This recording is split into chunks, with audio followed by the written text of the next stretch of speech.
Okay, good afternoon. Thank you for your patience, everyone in the room and online. So today we have two speakers. Christian Windischberger will be speaking now and followed up by Faranak, Farzan next.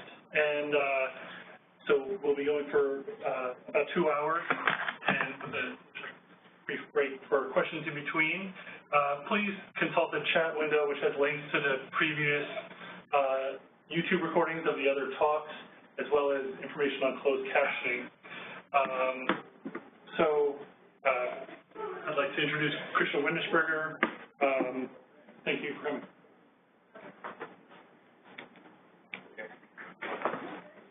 Hey, how are you? Well, thank you very much for the invitation.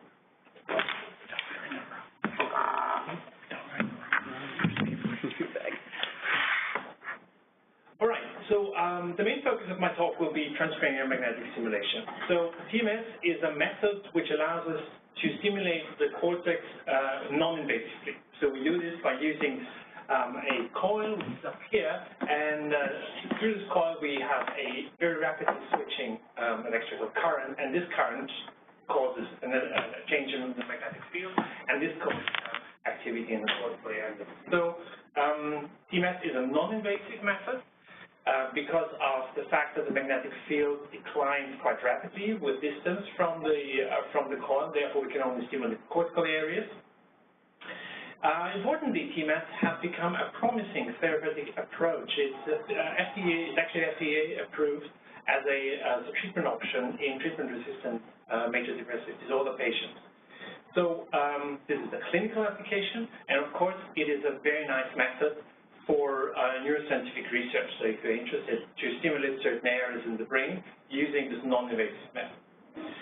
We always have to keep in mind that the neural basis of TMS is not completely understood. So there are there's still some things there that we do not know all the details about, but I mean, it's research, so maybe that's a good thing. So the target regions that we basically have for TMS, the most important target region is always the motor cortex, the primary motor cortex. So why is this the case? Because in the primary motor cortex, we get a very nice response because we see the fingers moving. So when we have a successful cortical stimulation, we then see a sort of movement of the finger or the area that we stimulate here. So this is a home ground for TMS, so to say. Well, the point is, most applications are actually interested in areas outside of the motor cortex. And in particular for psychiatry applications, we're interested in the DLPFC, the dorsolateral prefrontal cortex. And here in this area, we have the problem that we do not have such an instant sensor, an instant instrument that allows us to find out whether or not we have a successful stimulation or not. So the point is, in a standard TMS experiment, which would be focused to the motor in the motor area, one of the first steps that we would take in order to perform such an experiment would be we would try to find out the so-called motor threshold. And the motor threshold is the stimulation amplitude that actually causes a observable movement of fingers, or if we use EMG recordings, we can find the recordings there. So. And it's very important to understand that this approach is not available to us if we're interested in other areas of the brain, especially in the frontal and prefrontal cortex. So we have to think about other options. Now, MRI, magnetic resonance imaging, is a cool technique as it allows us to get high-resolution images from the brain. Now, in addition to the standard MRI, we also have functional MRI, and with functional MRI, we can also assess activation maps in the brain. Now, how can we now use MRI data, MRI methods?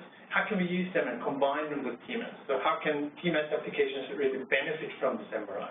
Well, the first approach would be we can use MRI in order to do target selection if we use neuronavigation.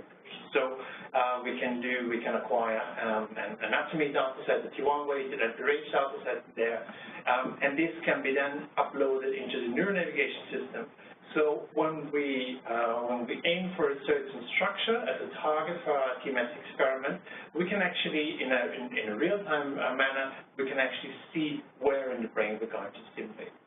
The second approach would be a functional localizer, and for this functional localizer, we can basically use whatever functional paradigm we're interested in. So we can use any fMRI paradigm that would evoke an activation pattern throughout the brain. And from this pattern, we could then say, this is the specific area that we would like to stimulate. So we could perform an fMRI experiment, use the activation maps that are coming as a result of the fMRI experiment, and upload it into our neuronavigation system. And this combination will then allow us to target certain areas that have been actually activated by a certain task. So that's the first approach that we have to combine MRI and TMS. The second approach is we can have a look on brain activation or connectivity patterns before and after TMS. So this TMS application name is so-called repetitive TMS or rTMS, and this is a TMS version where we give a large number of pulses for a longer time. And this rTMS approach is the standard approach that we would use, for instance, in psychiatry in the treatment of MDD patients. So we can use MRI as a powerful technique to assess brain connectivity patterns, and we can have a look on changes before and after an rTMS session on this brain connectivity patterns, and the differences before and after rTMS on brain activation maps. Last but not least, the maximum that you can do is concurrent TMS fMRI. So you have a combination of TMS and fMRI in the scanner. So we perform TMS and we perform MRI at the same time. This approach is the most advanced approach, the most complicated, the most challenging approach, because as you can see, bringing a magnetic field, a coil, a TMS coil, which produces a magnetic field, a very strong magnetic field, into a very strong magnetic field will definitely give some interactions between the two systems that you have to control. Now, nevertheless, this approach is actually allowing us to get some more information about the mechanism of TMS, because we have two independent methods, one method for activating the brain, which is TMS, and a second method for assessing brain activation patterns. So we can quantitatively assess the strength of brain activation depending on the kind of TMS stimulation that we have. Now, let me first start with the effect of rTMS. So rTMS, that's repetitive transcranial magnetic stimulation.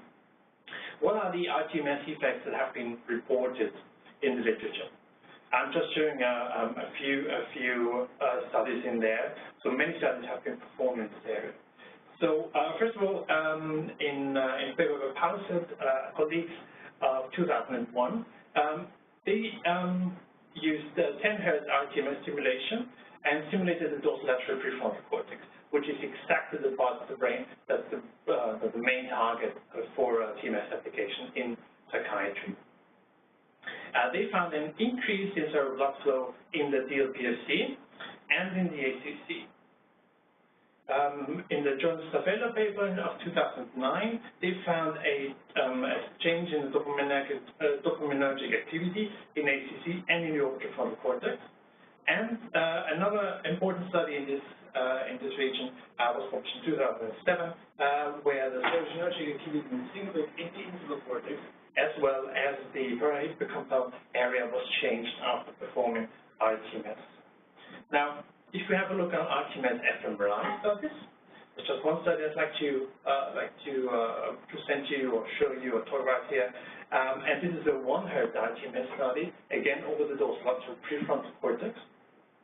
And they found alterations in the mood response at the stimulation site. So there have been attempts to use rTMS in combination with fMRI in order to elucidate more about the mechanisms that we can expect from the rTMS treatment. Now, We were also interested in finding out how this rTMS is actually affecting connectivity patterns in the brain.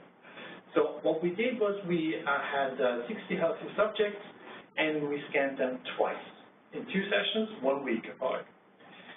One session was the actual stimulation session, and the second session was the sham condition.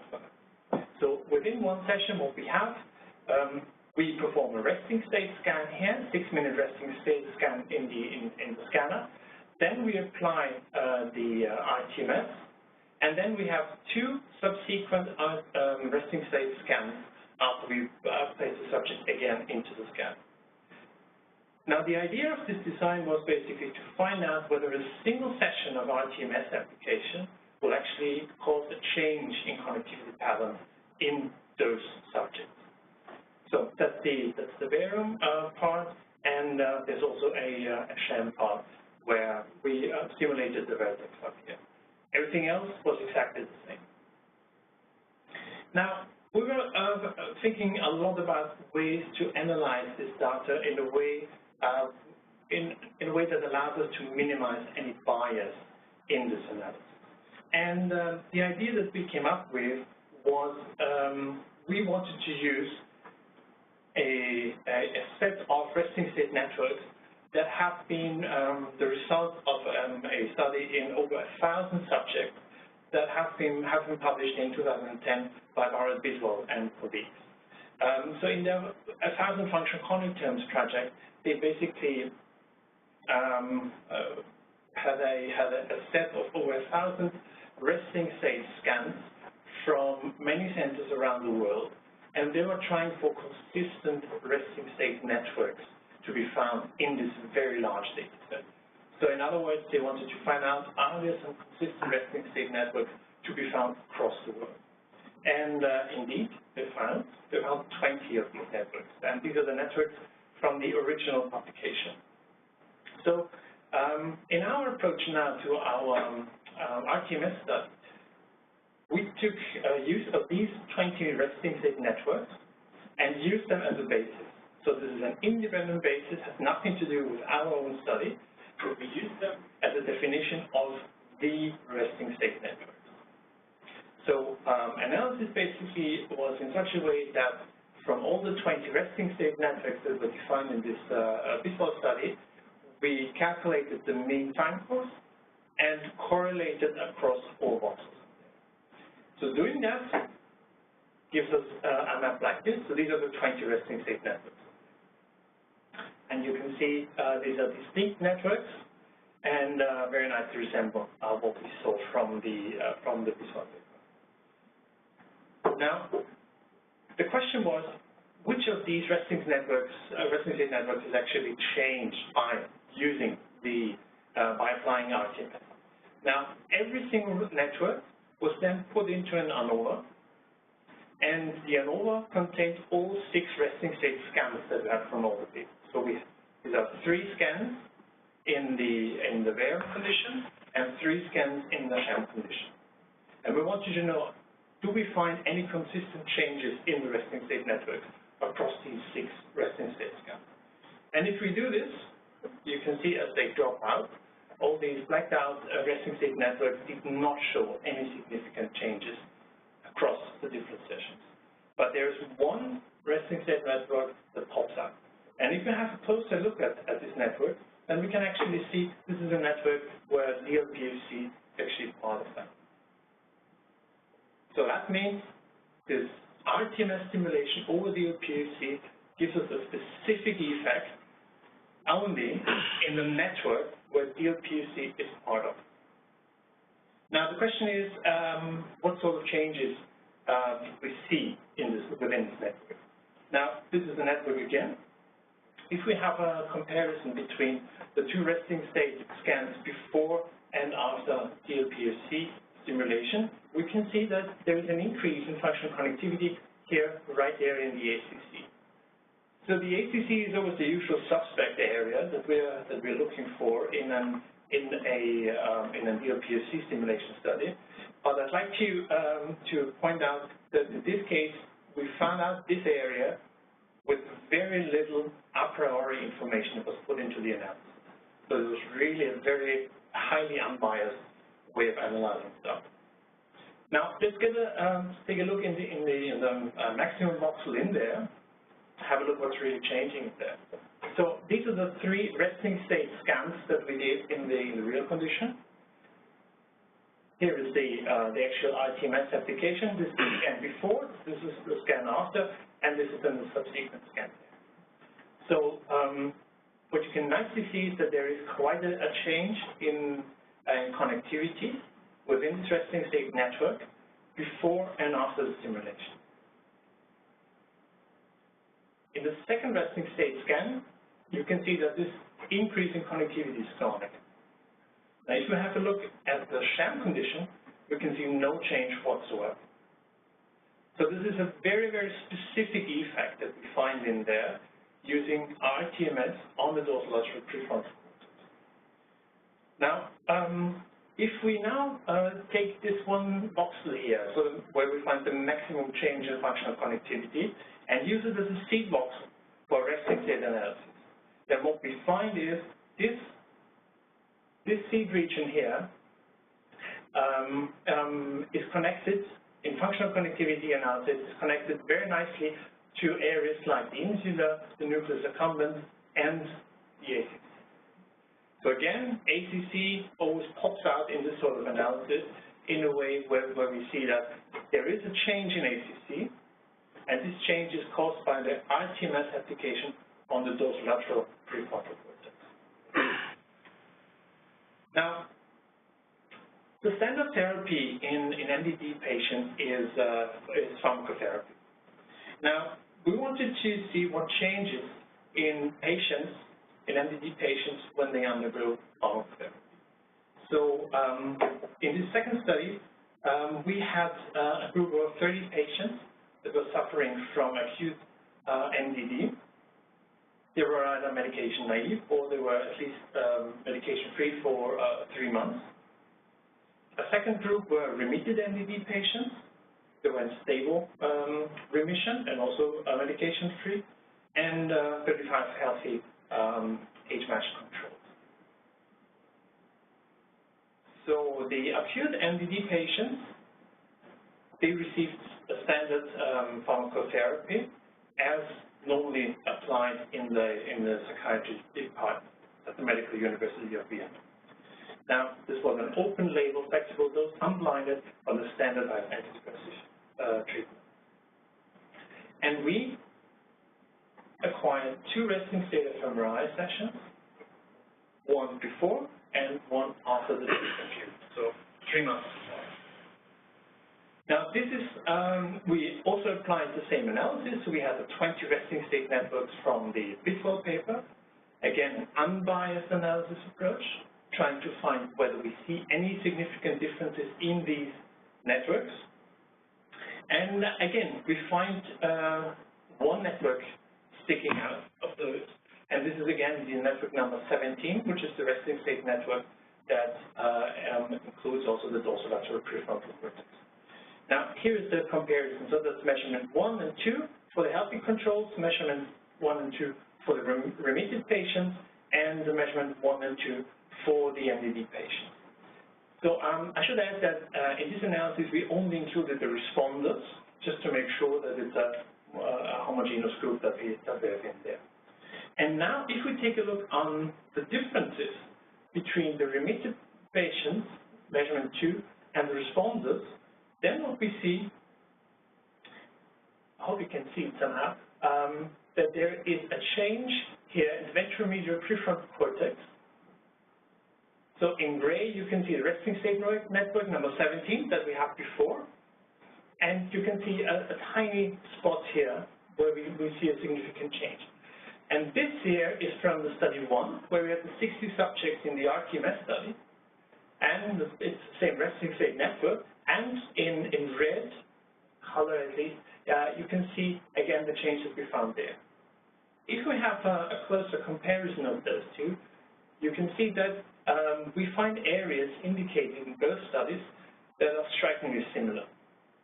So this, for us, is a very strong indicator that indeed the ACC is a very strong but very important region affected in this MDD patients, and also an area that we can influence using our TMS. So this nicely fits together. Now, switching now from these two studies to concurrent TMS fMRI. So in concurrent TMS fMRI, we really would like to acquire fMRI data at the same time as we perform TMS in the subject. Now, this is the standard setup. So a concurrent TMS fMRI has the potential to actually show us the acute effects of TMS. So in principle, it allows us to show us which regions are really activated by the TMS pulse application. The very first study using combined TMS fMRI was published almost 20 years ago by Borning. And for most applications for combined TMS fMRI, the setup has been the same. And this is the standard setup, which basically consists of a birdcage coil. So a CP is a circular polarized coil that is on the outside. We have the TMS system right in there, mounted on some sort of a holder, which holds the TMS in place. And the MR signal reception is done using this coil. This is the standard approach. Now, these birdcage coils have a number of disadvantages. The most important disadvantage that we have in these birdcage coils is simply that the sensitivity is very low. About 10 years, 15 years ago, multi-channel receiver array coils have been introduced into MRI, and these are the kind of coils that are constantly used now in MRI because they have a much higher sensitivity and they allow for using parallel acceleration methods, parallel imaging, multiband imaging, simultaneous multi-site imaging. So this is the state-of-the-art, actually, that we have in standard MRI. In combined TMS fMRI, we are unfortunately unable to use this acceleration technique, which means that the MRI techniques that we use for concurrent TMS fMRI with this setup are actually outdated. They were used 15 years ago. Now, our idea was then to find a way of coming up with a new way of acquiring data in a concurrent TMS fMRI acquisition, and this was to come up with a new coil. So we wanted to have a tailor-made MR coil that somehow circumvents all the disadvantages that we have with the birdcage approach. Now, this means we wanted to design a multi-channel receiver array, because only with a multi-channel receiver array I'll be able to use parallel imaging, multiband, simultaneous multi-site. And we wanted to have very high sensitivity right at the point where the TMS stimulation takes place. So for this reason, we needed to make sure that this MR coil goes actually under the TMS system. So we have the TMS system, and under the TMS system, we mount the MR coil. Now, as we said in the very beginning, distance is a very important factor for TMS. The magnetic field that is generated by the TMS system is declining rapidly with distance. So we need to make sure that the distance between the TMS system and the skull is not increased too much. So in other words, we need to make sure that the coil that we build is very, very thin. That was not easy to do. So the coil must be very thin. And of course, the idea was we want to be more flexible. So if we do no longer need this birdcage coil outside, this means that we are much more flexible in where we actually apply TMS. And this is really a jump in the applications that we can do. Now, this means we have to think about the curvature of the coil to make it possible to reach all sorts of areas, cortical brain areas.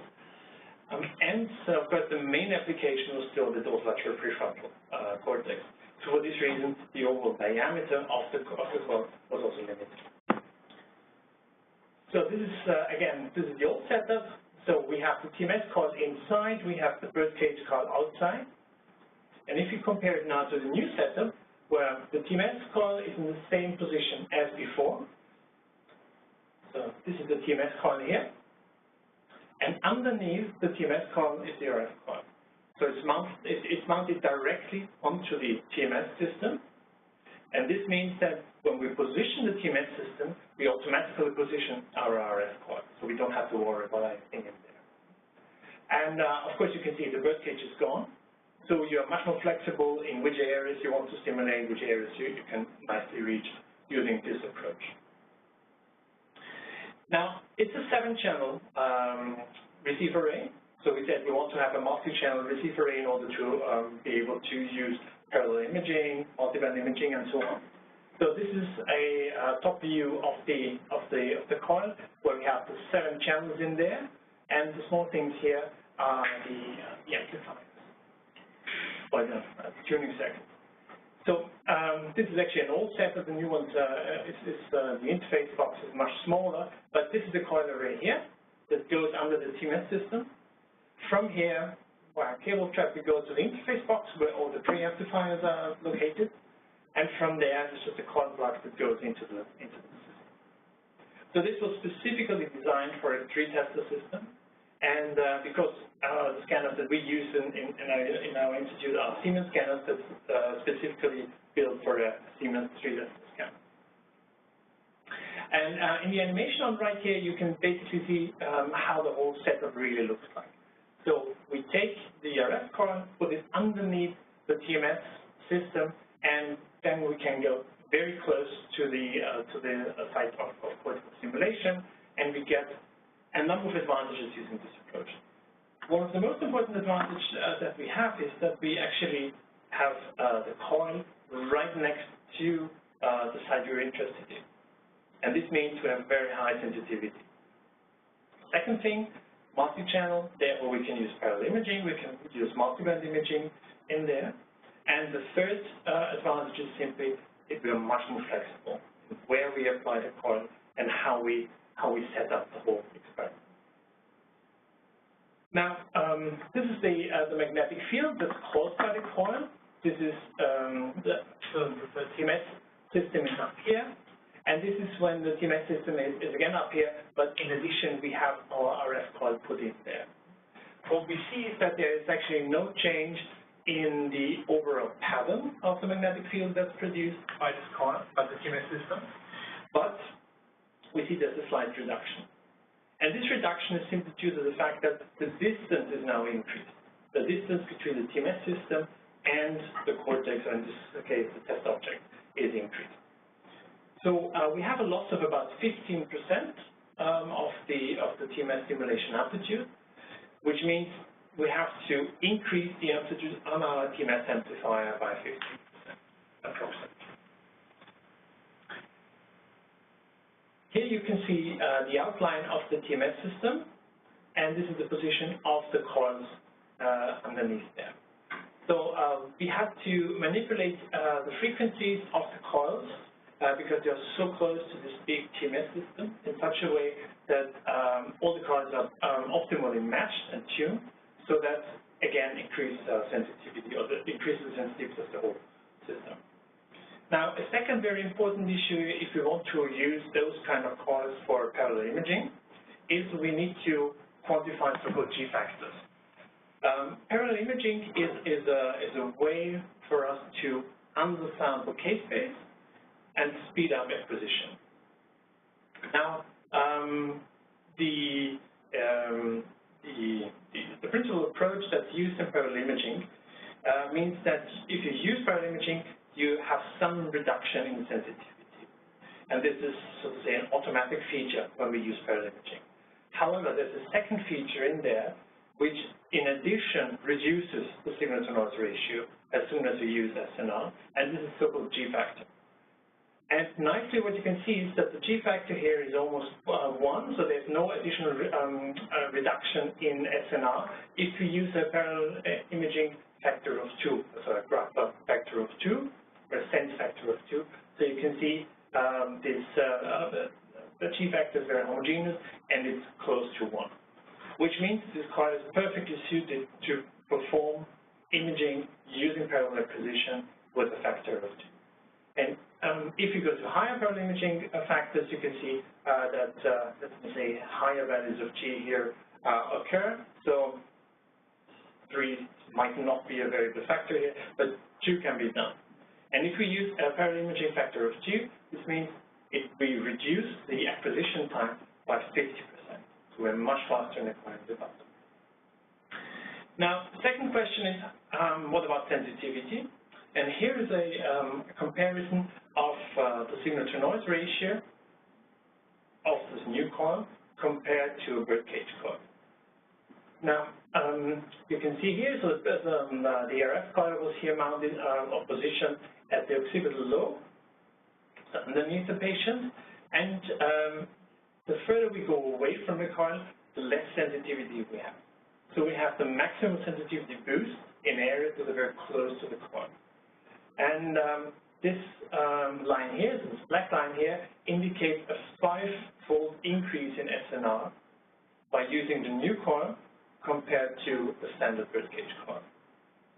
And even in deeper areas of the brain, here, at this depth here, we have an equal SNR using the new coil compared to the standard coil. But the main idea of the coil was basically to maximize the sensitivity right at the point where we stimulate. Because one of our main intentions was we wanted to see what happens in the brain when we actually use TMS there. And here's how the whole system looks like. So this is the TMS system here, and underneath the RF coil. Now, this is a comparison. This is just an example of how the images would look like. So here you would have the 7-channel receive coil, and you get very nice images from them.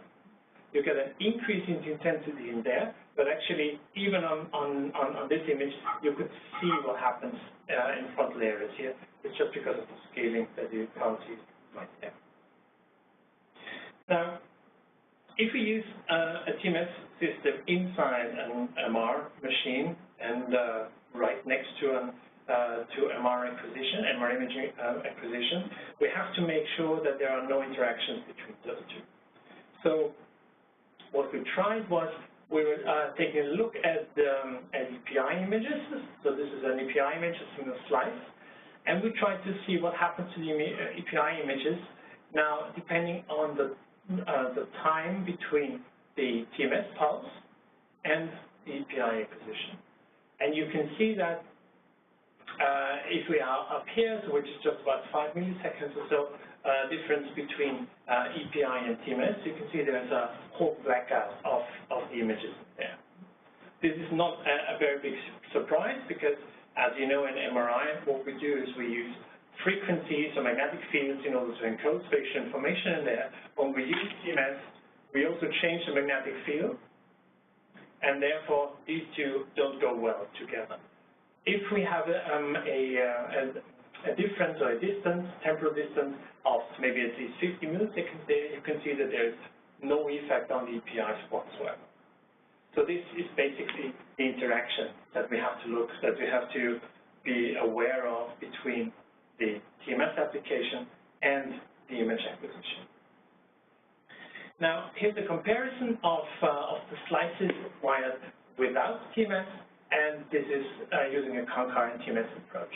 And you can see the quality of the images is almost identical, irrespective whether we use TMS there or not. So that's a very good result because that basically tells us we can use this setup in order to perform concurrent. Now,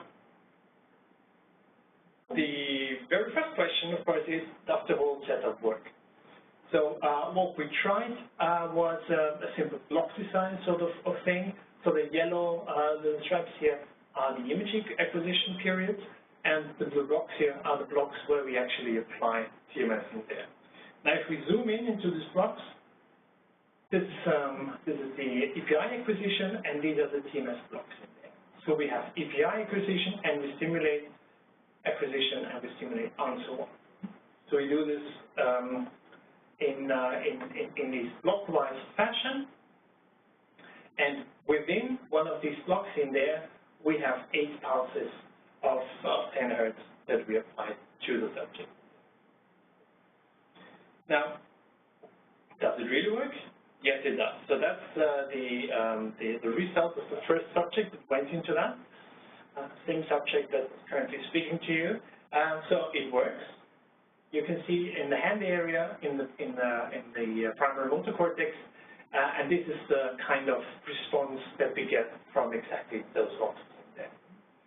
So the principle works.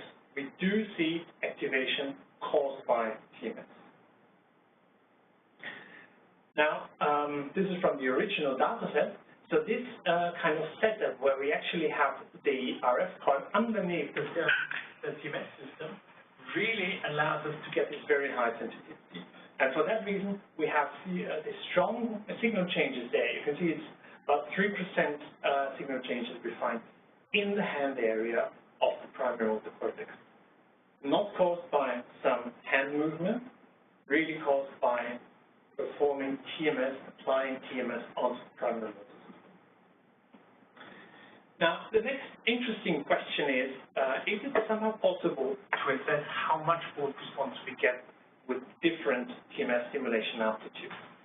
So, one of the first things that you would do if you would have a new pharmaceutical treatment for something disorder is you would need to find out what's the appropriate dose.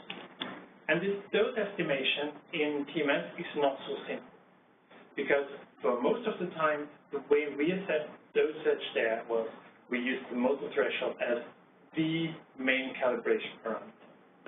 However, it's easily possible that the motor threshold, which is just defined in the primary motor cortex, might be insufficient in order to assess the kind of stimulation intensity that we actually need in other areas of the brain, in particular the dorsolateral prefrontal cortex.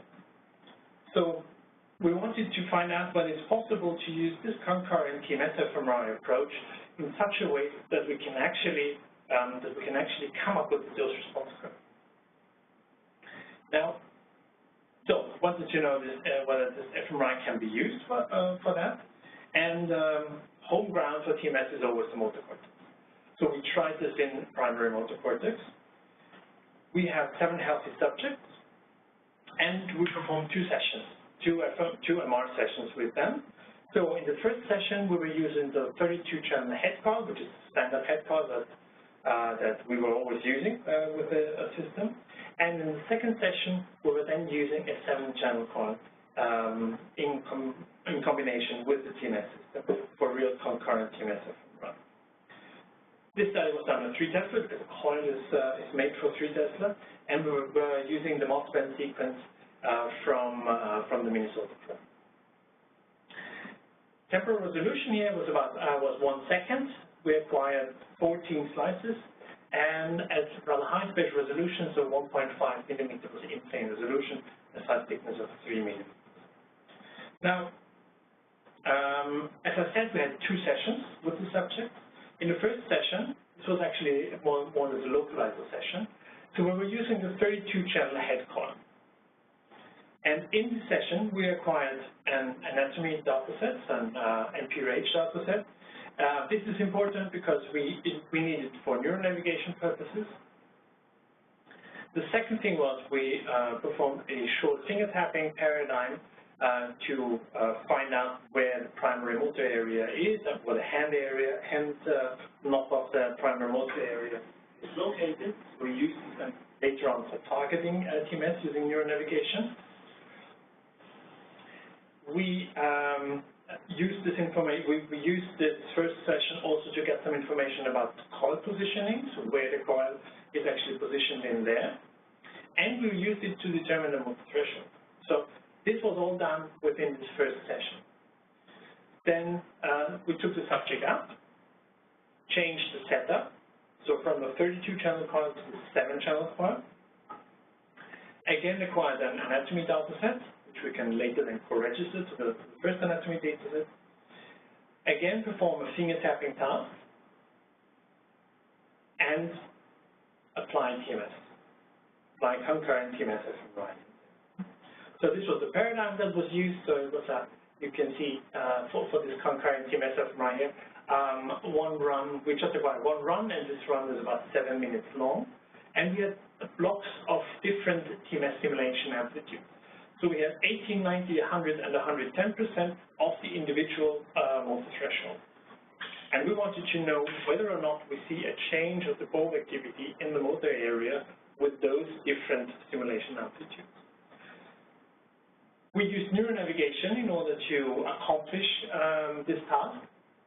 So this is again the setup where you have the subject here, you have the coil here, the TMS coil, and then you need to come up with some sort of an approach to allow for neuronavigation in there. So most neuronavigation systems are incompatible with the MR environment. So what we did was we used what we have and got rid of all metallic objects or all ferromagnetic objects in this setup. So therefore we have sort of a wooden stand here where we mount the camera there. And this camera is able to get the tracker. So we have one tracker on the TMS coil, and we have a second tracker on the subject. So using those two together then allows us on the neuronavigation system to actually see where we are targeting. And we can change the position of the TMS system such that we actually target the one region we're really interested in. And in this case, this region was defined by the fingertip. So with the team adaptations, you can actually use your standard neuronavigation system also to be used in the vicinity of the scan. Now, here's a comparison of image quality now acquired with the 7-channel head coil. These are planes that are in parallel to the plane defined by the coil. This is an EPI, and this is an MP range. So that's an anatomy data set, and that's an EPI data set. What you should be able to see, so it looks much nicer on the laptop here, but you should see that actually the structures that we see on the anatomical data set here are nicely also represented in the EPI data set there. So we have a very nice congruence of those two data sets acquired with different modalities in there. This is very important because it basically allows us to use the anatomical data set as sort of a basis for finding out where we want to stimulate. And here are the results. So this is one subject. This is the result, the activation map from the finger tapping paradigm in all three planes. And this is the activation that's been seen when we use 110% of the individual motor threshold and 100% of the individual motor threshold. That's global maximum, and we also took a look at the local maximum right next to the hand area. So what you can see here is that there is a difference in the extent of activity between 110% and 100% of motor threshold stimulation, which is a very good indicator that indeed we can we can use this approach for some sort of a dose assessment.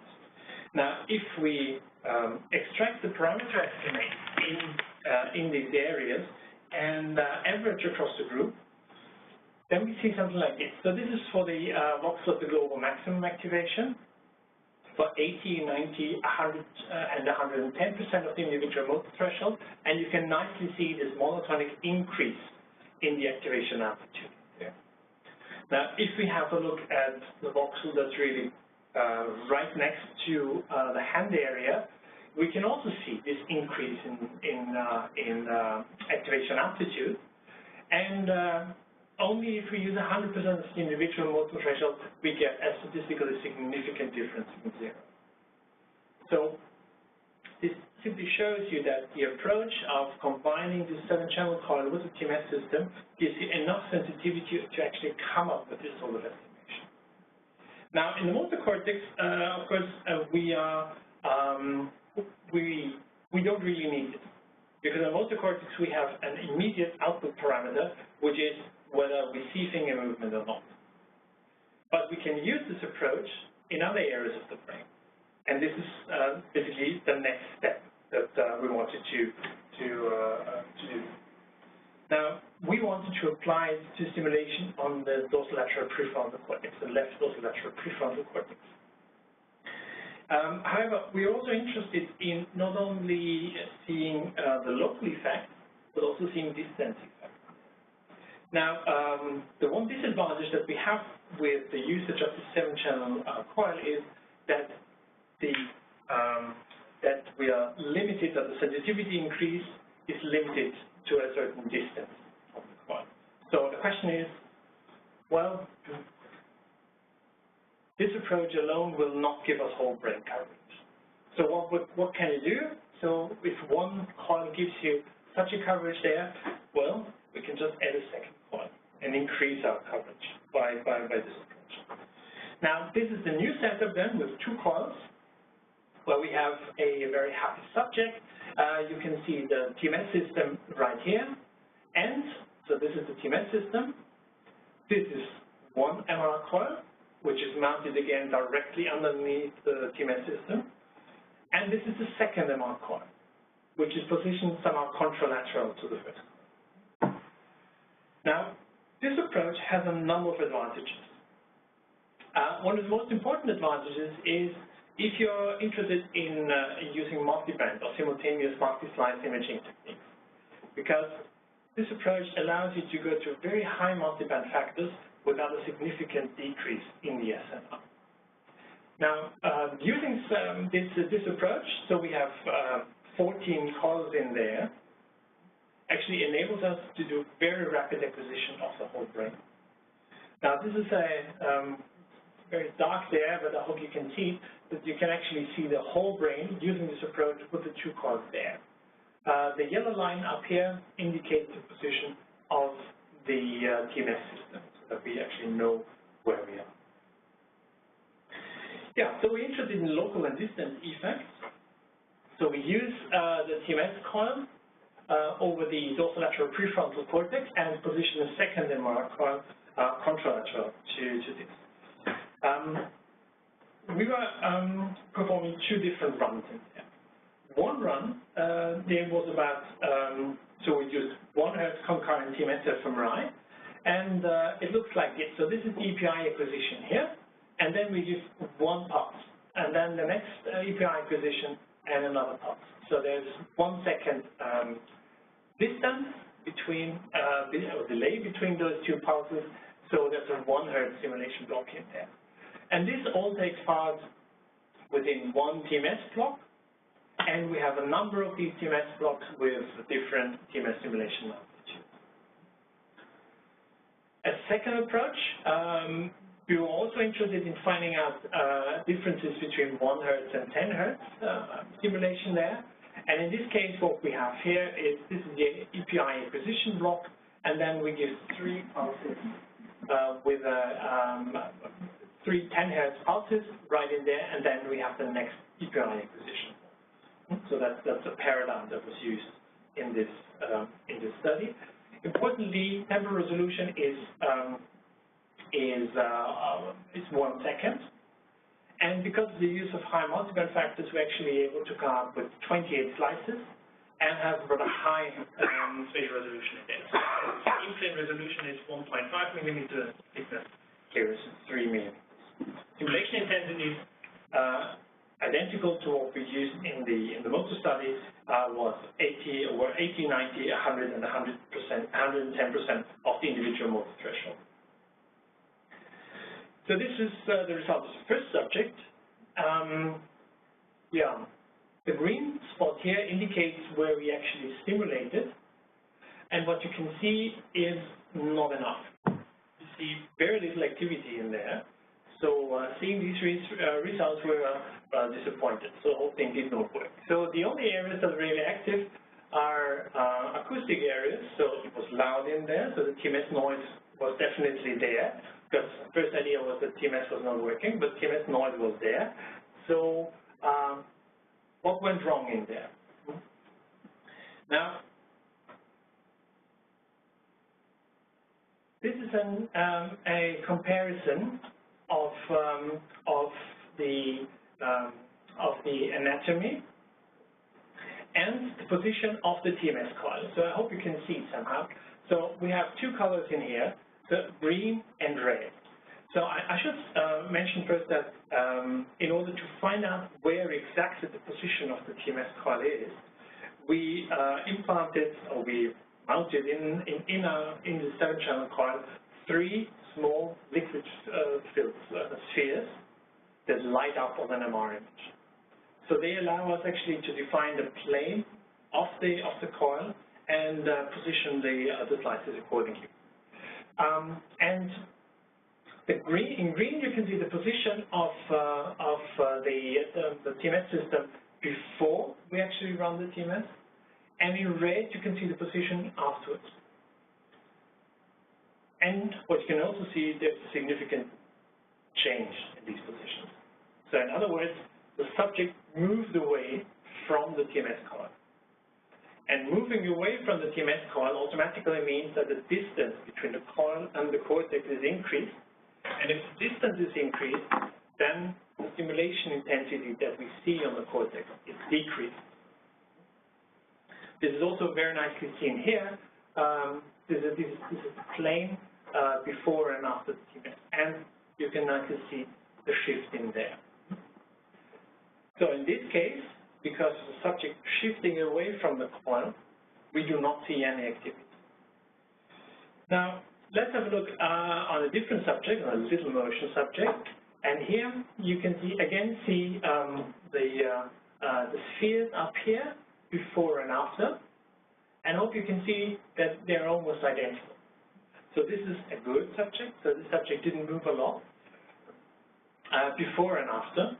And if we have a look at the activation maps that we see in the subject, they are much, much nicer. Here is the area that we actually stimulate. And you can see by TMS stimulating this area, the dorsolateral prefrontal cortex, we get widespread increase in brain activity in a well-defined network. So if we really stimulate just on the left dorsolateral prefrontal cortex, we also stimulate, we not only increase the activation right there where we stimulate, but we also see activity on the contralateral side, and we see activity in areas that are well connected to this particular region. We see basal ganglia, thalamus, all sorts of regions actually light up. And this is a very strong indicator for using TMS as a real tool to stimulate the brain. And not only stimulate a single area, a single focal point, but actually using TMS, you can start to stimulate the whole network that's connected to this stimulation point. Here is what happens with 10 Hertz. Again, I'll just switch back and forth so you can see the differences. Yeah? So coil position did not change, but the frequency of the pulses did change. And we see quite a different pattern of how brain activity is now lighting up in this thing. So this also indicates that frequency is an important parameter in the whole application. We still don't really know what the optimum frequency will be, but we see that frequency has quite a difference, has quite an effect on the pattern, on the distribution of effects there. Now here's the direct comparison. So the 1 Hertz stimulation, which is always thought to be more or less inhibitory, here is where we stimulate. We see actually higher activity on the contralateral side there. We see widespread activity also in the basal ganglia. And this is the activation map that we find in the 10 Hertz experiment. Again, here is where we stimulate, and we see strong activity on the contralateral side there. I'd like to point out these are single subject results. So these are really things that you see in a single subject. So you don't need to average. This is what you get in a single subject. Now, we actually wanted to know something about the dose-response curve. So here is the result of the dose response in the dorsolateral prefrontal cortex. So this is our target area, the DLPFC, and here is the response that we see. So this is for 80, 90, 100, and 110 of the individual motor threshold. And what you can also see is there's an increase in the response there. Now, what happens on the contralateral side? We can also see an increase from going from low stimulation amplitude to going to very high stimulation amplitude. So that's a nice, I think a very nice result, because it actually shows you that indeed by selecting your stimulation amplitude, you change something. There is an effect in the brain depending on how much you stimulate. We also found activity somewhere here in the ACC area, ventromedial dorsal area here, and there is something quite interesting. We found it quite interesting. Whereas here for the site at the DLPFC where we actually stimulate, we see this more or less monotonic increase, and we more or less see the same thing on the contralateral side. This area here shows quite a different pattern in there. And this could be caused by the fact that the ACC here is not really directly connected. It has a much more a role much more for modulating connectivity, for modulating brain activity there. So not such a direct connection that it really has as on the contralateral side. And there we see a different pattern in there. Again, this is single subject. This is the single subject level that we have. This is from the very first study that I showed you, where we had the 60 subjects with rTMS, and again, we find the usual suspect in there. We find, again, the ACC area as an area that's somehow implicated in the whole stimulation process. Right, and finally, what we also tried is to find out what's the functional connectivity network. So we have a seat now at the position where we actually stimulate using TMS, and this is the network that comes up, and this is where we stimulate. And in addition, we also acquired diffusion data, DTI data in these subjects, and you can really nicely see that we find strong connections between the two areas, so the site of stimulation and the activity on the contralateral side. So taken together, very strong indicators that using TMS, we can actually stimulate. We can not only stimulate a single cortical area, but we also stimulate all the areas, the whole network that's somehow connected to this cortical area. So concluding or trying to run up, what are the potentials of TMS fMRI, potential and pitfalls? Well, the cool thing with TMS is that we can assess causality. It's something that's not really possible with fMRI alone, so combining TMS and fMRI allows us to introduce causality. We know that it's been used and can be used in clinical treatment, but we have the problem that application parameters are quite heterogeneous, sometimes have a certain rule of thumb character, and are, I would say, that the foundations for the choice of parameters is somehow limited.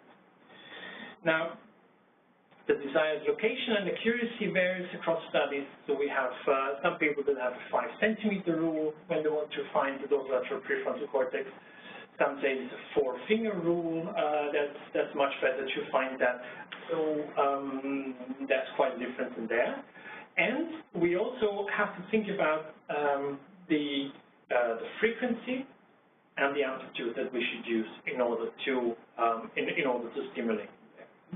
And the data that I showed you, I think, nicely shows that you can use concurrent TMS fMRI to find out the optimal stimulation amplitude, the amplitude that actually guarantees an effect in your target area, which is something that you were unable to do without this sort of method. So, This new 7-channel receiver array coil allows you for assess TMS defect at the site of stimulation. If you combine it with a second of these 7-channel receive coils, this enables you to increase your coverage of the whole brain. Using a multi-channel array allows you to use parallel imaging, sense, grappa, and it also allows you to use multiband imaging approaches. Multiband, simultaneous multi-slice imaging approaches. And taken together, these methods speed up your acquisition considerably and actually get you into the same position as standard MRI data acquisition is today. Now, the increase in sensitivity allows us now to actually see what happens at the site of stimulation. In the old setup, where we had the birdcage coil outside and the TMS coil inside, the problem was that this TMS coil was sort of shielding, was reducing the sensitivity at the site of stimulation. With the new approach, you have actually the highest sensitivity right where you stimulate. So this setup is ideal to test differences in bone activation across different stimulation parameters. Now, the whole setup now, in my view, is bringing the application of TMS into a more precision medicine sort of approach. So with the idea having that for every subject, for every patient, we could determine the optimum stimulation amplitude, the optimum stimulation location, and take this information then for the actual application of rTMS to the subject. This allows us to really ensure that the TMS has the intended effect in the intended cortical sites. We also see that if we successfully stimulate the cortex, then we stimulate a whole network that's connected to this cortical area. And still, there is a lot of work to do in order to come up with the optimal parameters. So the parameters that are really ideal for patient outcome. It might be that just, I don't know, 1, 2, 3 sessions of rTMS might be sufficient for patients to improve. It might be that we need to apply the rTMS every 4 weeks, but maybe just a single session. So these are all things that are unclear, that need to be determined. So there's lots of work, so to say, in rTMS of the future. And of course, I'd like to acknowledge a lot of people who have been working, so that's my group, and I'd like to acknowledge particularly Martin Tick, who spent a lot of time in optimizing TMS, fMRI, optimizing the setup, making sure that things are really working fine. Lucia Navarro de Lara, who actually built the TMS coil, and Michael Wallace, who took care of the controlling of the TMS stimulator and the rest of them. With that, and of course, I'd like to acknowledge my collaboration partners from the psychology, so that's Klaus Lamm, Markus Rüttgen, Daniela Paligan, and from the Department of Psychiatry and Psychotherapy, Hubert Lanzenberger, Andreas Hahn, and Georg Kranz. With that, thank you very much for your attention.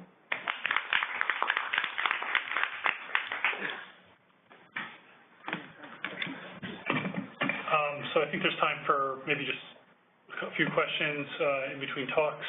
If anyone in the room has a question, just raise your hand and use the microphone. And if people online have questions, please use the chat window and we'll read off your question. Great talk. It was very inspirational. Just a quick question so everyone knows, how can someone get involved in this research? Is this a commercial product? How can they start doing this themselves? And it was very important to make sure that the RF-coils can actually be easily applied to patients. So therefore, we tried to make sure that it is CE certified. In order to get CE certification, you have to collaborate with a company. So we collaborate with McVenture. So the coil is specifically made to fit nicely under the McVenture MR-compatible TMS coil.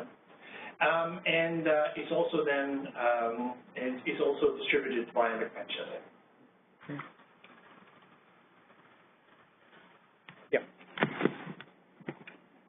Hi, very nice talk. Thank you. I have a couple of questions, actually. One begins with the very basic things like motor threshold.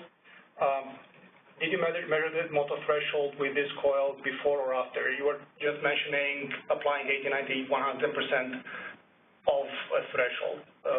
How was it determined? So we determined the threshold outside of the MR scanner first, actually outside of the MR scanner room, using EMG electrodes.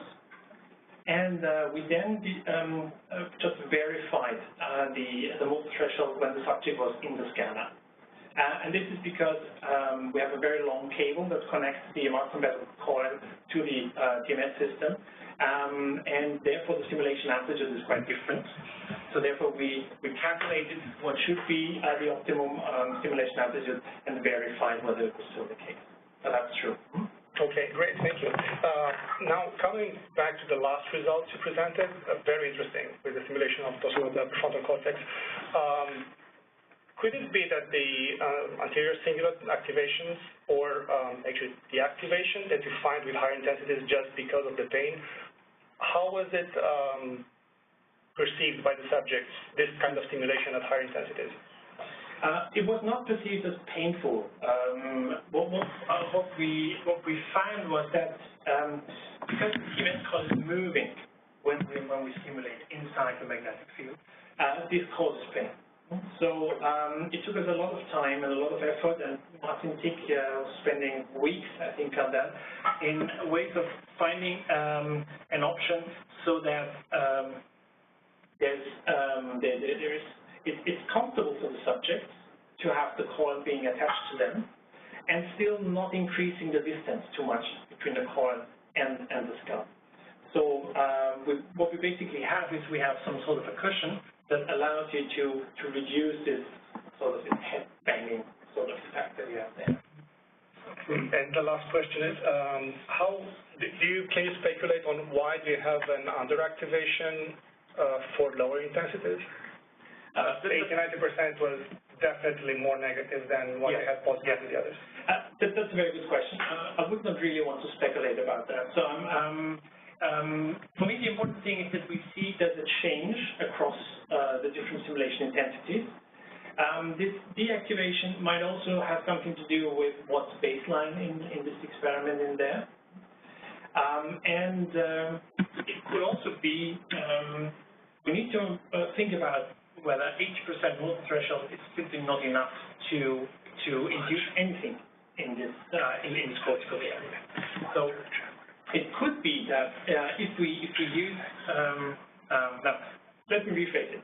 I think one of the main reasons why we see a rather low response rate, or not a very high response rate, in MDD patients when they undergo TMS treatment, is that in many patients we might just not stimulate enough. So for this reason, we don't really know what happens in this with this very rather low stimulation amplitude. It could be that we are not really we're not actually stimulating the dorsolateral prefrontal cortex, what we really want to focus, but some area that's closer to the coil. If it's closer to the coil, then the stimulation will be higher, so the magnetic field change will be higher, and then we might just see a sort of a collateral effect in the dorsolateral prefrontal cortex. You were contrasting rest and stimulation, right? This is true, yeah. But it's all in one go in there. I'm not so sure what the reason really is for this, why we see a deactivation there. It's pretty strong. Could that perhaps be related to activating different population of neurons if you're going sub-stimulus threshold? It could be. It could be. So speculating from the paired protocols in which you stimulate at lower threshold for the reason, right, to activate a different population of neurons. Yeah. Actually, I'm not very happy to speculate too much about it because I think most of the results, most of the features about TMS that we know of have been measured in primary motor cortex. And I do believe that things in other areas of the brain are quite different. So yes, it would be a very good explanation for that, to say just a different subpopulation of neurons that are somehow getting activated with the TMS. But I think at the moment the evidence is not there to actually let us see this as an indicator for that. Have you compared this at all in those individual subjects with TMS EEG results to see if? No, we haven't. So, of course, it would be really nice to have TMS fMRI EEG in one go. But I think there are significant challenges in TMS fMRI currently. There are significant challenges in EEG fMRI, and putting all together will increase the challenges a lot. Okay, thank you.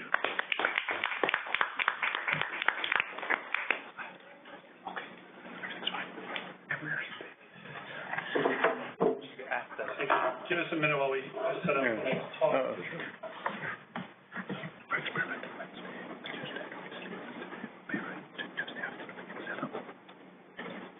I think it's to test go back. So we did respond and then see what the finding is, like what are we actually doing? Are we doing it based on DLPFC activity or that we want to go below, like what is this? Drive DLPFC.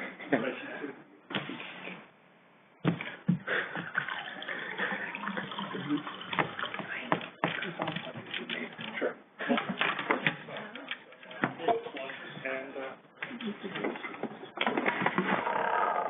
So now just introducing Faranak Farzan for the second talk of the day, second to last talk, and we'll have some questions after. Thank you. All right. Well, thank you, everyone. It's a pleasure to be here, and it's difficult to go after such an inspiring talk and try to both keep you awake and inspired. So, and on top of that, move to EEG, which we know usually loses the fight to MRI. So bear with me. I try not to go too much into details, but sort of paint a bigger picture of how TMS EEG could complement some of the ongoing work and what we're doing. I'm currently now, I recently moved to take on a new position as a translational scientist at Simon Fraser University in West Coast, Canada.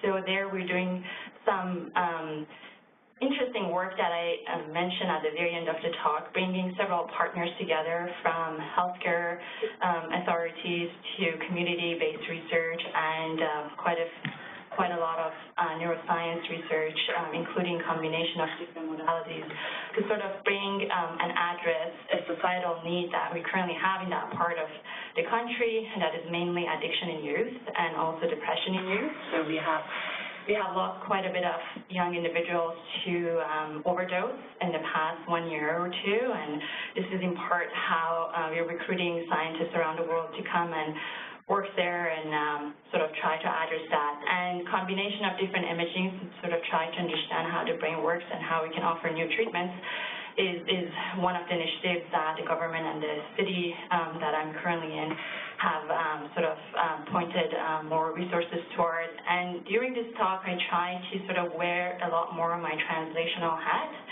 and try to sort of paint the picture that we need to come up with technologies that can, at the end of the day, be used in a clinic or in a day-to-day sort of basis, and hence the interest in EEG and more sort of portable versions of our imaging technology. So I hope it's not too simple or too boring. I try to, again, stay general, but feel free to ask questions after, and we can get into the details of all that's there to do this kind of work. So the context, as I painted, is a high rate of depression that we're dealing with globally, and particularly in youth, in a home depression actually peaks and starts. I was reading somewhere that actually up to 75% of mental health disorders sort of kick in the age range of 15 to 24, and that's our very vulnerable population, and that's where we're trying to come up with new treatments and diagnostic methods. And particularly addiction is also something that co-occurs a lot with depression, and they have a lot of underlying mechanisms that are shared. So the technologies that we try to develop is to sort of address the societal needs. And the problem is obvious. Patients come to us a little bit too late. So if we were going to sort of come up with this hypothetical measure of brain health that every individual is sort of followed over time with this kind of index, so what happens is that individuals normally seek help or come for treatment or diagnosis usually when it's too late, and the brain has gone through several changes due to the underlying problems. So this is obviously one of the problems that we deal with, and this is why we cannot prevent suicide at the moment. And another part is the treatments that we have is not as effective, specifically when it comes to the younger population. We're borrowing a lot of the treatments from the adult population, in part because we're not sort of looking at biologically targeted treatments per se yet, and we sort of use serendipitous findings to sort of treat some of these conditions. And the numbers are quite high for youth depression, is up to 40 to 50% of youth are not responding to antidepressants, the medications, or psychotherapy, and some actually form suicidal ideation as side effects. And then for youth, it's less available, the option of sending them to seizure therapy. I mean, even in the adult population, only 1% of the population receives this treatment, although it remains to be the most effective treatment. We still don't understand how exactly it works, what kind of networks in the brain get changed following this treatment. So the technologies that we develop, we also hope to sort of address this. Can we understand how seizure therapy works in order to sort of offer new treatments to our youth? All right, so ideally in an ideal world, so we would like to sort of understand which treatments are better for which individual, so that area of precision medicine, obviously. So which we are sort of trying to, I'm sure globally we're all trying to get big data into our research and try to, as it was also suggested with the data-driven approach of looking at networks in the brain with the 20 MRI resting state of MRI networks. So this is the approach that seems to be going in a good direction, and it also applies here. And another part is using these neuromarkers, either based on EEG or MRI, where we know things are happening, use them and encapsulate them in design of new treatments. So could it be design of new fMRI TMS coils, or it could be design of rTMS protocols so that we can actually target our underlying problems. So ideally, we'd like to be able to one day be able to use our technologies to sort of monitor people's health over time, detect when the problem arises, and then fit them with the best rTMS protocol or brain stimulation protocol that could sort of modulate that impairment. So this would be our ideal sort of scenario. And our approach, as I mentioned, is more of a translational one. That is, can we take the very exciting, I don't know what that is at the top. But Slide that out of the way. Sorry. Well, I don't see it on the monitor, actually. It's fine. It's not. No, not at the top, in the middle. The middle thing. Recorder. Oh, this one. Yeah. Okay. It's funny that it does not show here. Yeah, it doesn't show on the... Yeah, so the idea is sort of to go with the fundamental research and sort of try to translate that into basic science sort of research inside the lab, but then try to translate it outside the lab and into the real world. So I'll get into that, how we're trying to sort of form partnerships to make this happen, but also speak to how, it's not moving anymore. I think you have to click back on the image. There we go. And obviously the challenge is in realizing that vision is the complexity of the brain, and it's not as easy as just putting some headband on the head and trying to measure things. It's way more complicated than that. And we need multidisciplinary collaboration across our colleagues across the world and between disciplines. So some of the movements that I'm sure happens across countries is sort of this merger of research between neuroscience and engineering and medicine. When I was at University of Toronto, I was one of the only engineers in the Department of Psychiatry, and now I'm one of the only scientists that does mental health work in Department of Engineering at Simon Fraser University, which is very exciting because you go in and you look application of all these kinds of different things that then you can use in a different way, and it's amazing to be in sort of position actually. So in order to make this work, we need to sort of work cross-sectionally between technology development and treatment development, because when we go into our silos and try to come up with technologies that then may not translate into clinic, then we have a problem. So we're really trying to sort of work with people with lived experience and health authorities and everybody at the same time to sort of paint this picture. So going into some of these technologies, obviously, I was in part invited to speak to TMS EEG, so I'll get into that as one of the technologies that we're developing, and then I leave the rest for maybe future talks around some of the more portable options that we're having works in the lab. So if I was going to put some of the major multimodal sort of efforts here on one slide, is the combination of sort of imaging, whether it's a structural or fMRI, with electroencephalography, with neuromodulation, and then the combination of all of them into what we could call a non-invasive multimodal approach in understanding brain dynamics. So if we can get into TMS EEG right away as our method of interest today. So one thing unique about TMS EEG is that you can sort of stimulate the brain with some sort of a waveform in a way that we used to do that in a petri dish in single neuron sort of recording in the lab. And really TMS EEG sort of allows you to do that, and it is very good high temporal resolution. So in essence, I really see that this is the human version of doing that type of work in today's age. And of course, when you combine it with fMRI, which we do in some of the studies that I mentioned, it even gives you that added advantage. Now, not all of them have to happen at the same time. It's possible to get the fMRI in a separate day, understand the resting state connectivity, and then use that to sort of know where to go with your TMS and how to then record EEG simultaneously. So we don't necessarily need to get caught up in the technologies of combining everything, but this work really sort of translates some of those fundamental research into human research in wide awake humans. I think this audience probably knows a lot about TMS, so I will just skip through how the EEG fits into this picture of TMS is stimulating, let's say, a motor area, and then we can get descending volleys in the spinal cord if you have electrodes there. Oh, and then follow. Nope.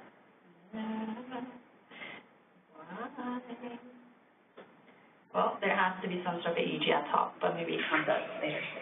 But EEG falls on top of that. Believe me. So in terms of TMS precision, so that's a good question that was also mentioned, like how precise is TMS? So there are pharmacological studies that sort of look at the impact of TMS and paired pulse TMS on different neurotransmitter systems, and based on that, several protocols in TMS world have been created to look at activation of GABAergic inhibitory systems or NMDA facilitatory systems, or even like the connectivity between hemispheres. And based on these studies, we sort of have an understanding of TMS on average, not in all individuals, but maybe in half of the research subjects that we test, could sort of give us these indices of GABA A, GABA B, and interhemispheric connectivity, sort of matrix of health in the motor system. And if we move then into some of the recent works that's been done using TMS and single neuron recording in awake and non-human primates, we also see that the evidence suggests that single pulse TMS seems to reliably activate neurons, but it has different impact across different neuronal populations. So which is interesting. So as long as we know which neuronal population we're stimulating or which one we want to stimulate, I think this is promising in a sense that we can stimulate that the same way if we sort of design our tools around it. So to me, TMS seems to be precise enough for now for some of the work that we try to do, but obviously combining it with maybe ECOG or more single neuron recording type of approach would help us to understand a little bit more precision what exactly we're doing. And then it comes to rTMS, and as it was also suggested in the previous talk, so we can actually have different protocols of stimulation. So high frequency and low frequency was mentioned, but even the pattern of stimulation could modify different networks differently. So we probably have in this crowd have heard of theta burst stimulation or intermittent theta burst stimulation versus continuous theta versus stimulation, and these stimulation are often applied at different intensities.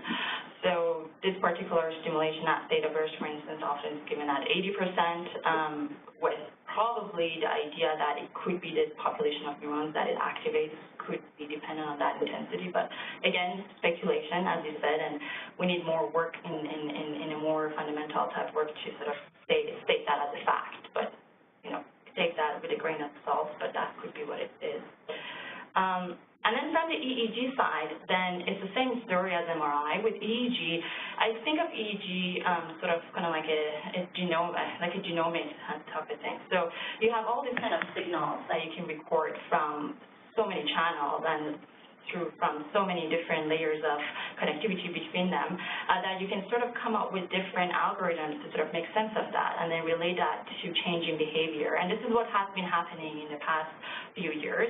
So there are local measures of EEG that has been looked at in terms of the frequency content of the signal that you're recording with EEG, or how it responds to, or if you have a stimulus that you're presenting to your participant, the evoked response, what part of the brain responses to that locally, at a local level.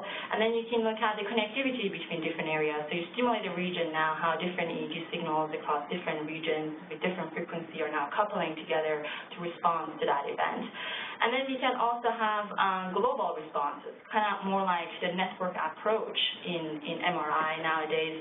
So the closest that it may get to the resting state functional connectivity type metric is the idea of microstate EEG analysis, in which they look at kind of like a data-driven approach of coming out with networks, but using EEG, taking all the recordings across all electrodes at the same time and looking at their dynamics over time and using ICA and PCA type approach to cluster them into networks and then see how they change. And those are some of the works that we're doing in the context of TMS EEG. And then you can look at also variability of the signal over time, which is also something of interest in regards to several neuropsychiatric disorders. There we go. Here it comes. So when you combine the two sort of techniques, that's when you sort of get that added advantage. So you can stimulate with some sort of a precision, so we know a little bit of that, and then you can record all these different signals, and you can use an array of algorithms that you choose to sort of capture the impact of TMS. But in a more basic form of things, if you sort of want to fit it in where the motor evoked potential falls, you actually do get sort of a phase of activation of excitatory neurons followed by activation of fast-acting inhibitory neurons and then slow-acting inhibitory neurons, which nowadays, following set of literature that has come out over the past 10 years, we sort of have an understanding that perhaps some of these waveforms are actually related to specific neurotransmitter systems. So the early ones related to the NMDA sort of circuitries, and the later ones such as latencies that come in EEG around 100 milliseconds related to perhaps activation of more inhibitory neurons. And more and more research supports that, although it's not cut and dry, and the brain is more complicated than that. And once you stimulate the brain, you also get into the interaction between different areas. So what is really coming out from the literature, if I was going to give my 2 cents, is that what we think is that the first 100 milliseconds perhaps is activation of local areas, local interneuronal population, and then once you get past that, you're sort of looking at a more complex interaction between different networks that sort of gets captured into EEG. And depending on the brain state, this could also change. So if TMS is applied at wake, the signal that you see might actually mean something different than if TMS is applied during sleep, in which case the connectivity between different areas is actually changed. All in all, collectively, however, it sort of really fits really nicely as a more direct measure of TMS impact compared to what the literature used to do with TMS applied to motor cortex and looking at motor evoked potential, which would not allow us to look at impact on other brain regions, particularly dorsolateral prefrontal cortex. So more and more we see literature and evidence coming out sort of using TMS EEG to sort of link these different signals and features that we can capture from TMS EEG with genomics or even with behavior, and a nice body of work is building around that, which is quite promising. And also in relation to understanding the impact of different interventions on different transmitter systems, which is the bottom of the slide, sort of getting into now how these TMS EEG responses do change with interventions. And I will get into these at the end of the talk, where I actually talk about some of the work we've done with TMS EEG around its translational piece. Now, first, for those who are interested, perhaps in the more technical aspect of TMS EEG, I'll get into a little bit into the work we've been doing to make EEG TMS compatible, or TMS EEG compatible, however you want to put it. So the marriage of these two sort of technologies hasn't been easy, like fMRI TMS and fMRI EEG, and there has been a lot of ongoing fight to make them work together over the years. There are some commercially available systems that could make this combination easier, but at the end of the day, even them more often than not fail in sort of giving you the TMS-free system. So what we've done over the years with our colleagues is get into developing some sort of a free or open source software for addressing all kinds of different issues that have arisen from this combination of these two techniques. Some of them were more basic. In early stages, it was the heating of the electrodes, or really like impacting, burning the subject's skin. And more as we learned through it, we understood that the noise that comes from the EEG, from the TMS system, really is co-found in TMS, the EEG world, because you get auditory row potential. It's a little bit worse than probably what we feel in fMRI, because we're recording simultaneously and within the time resolution that we actually do capture the auditory row potential. So that has been something to address.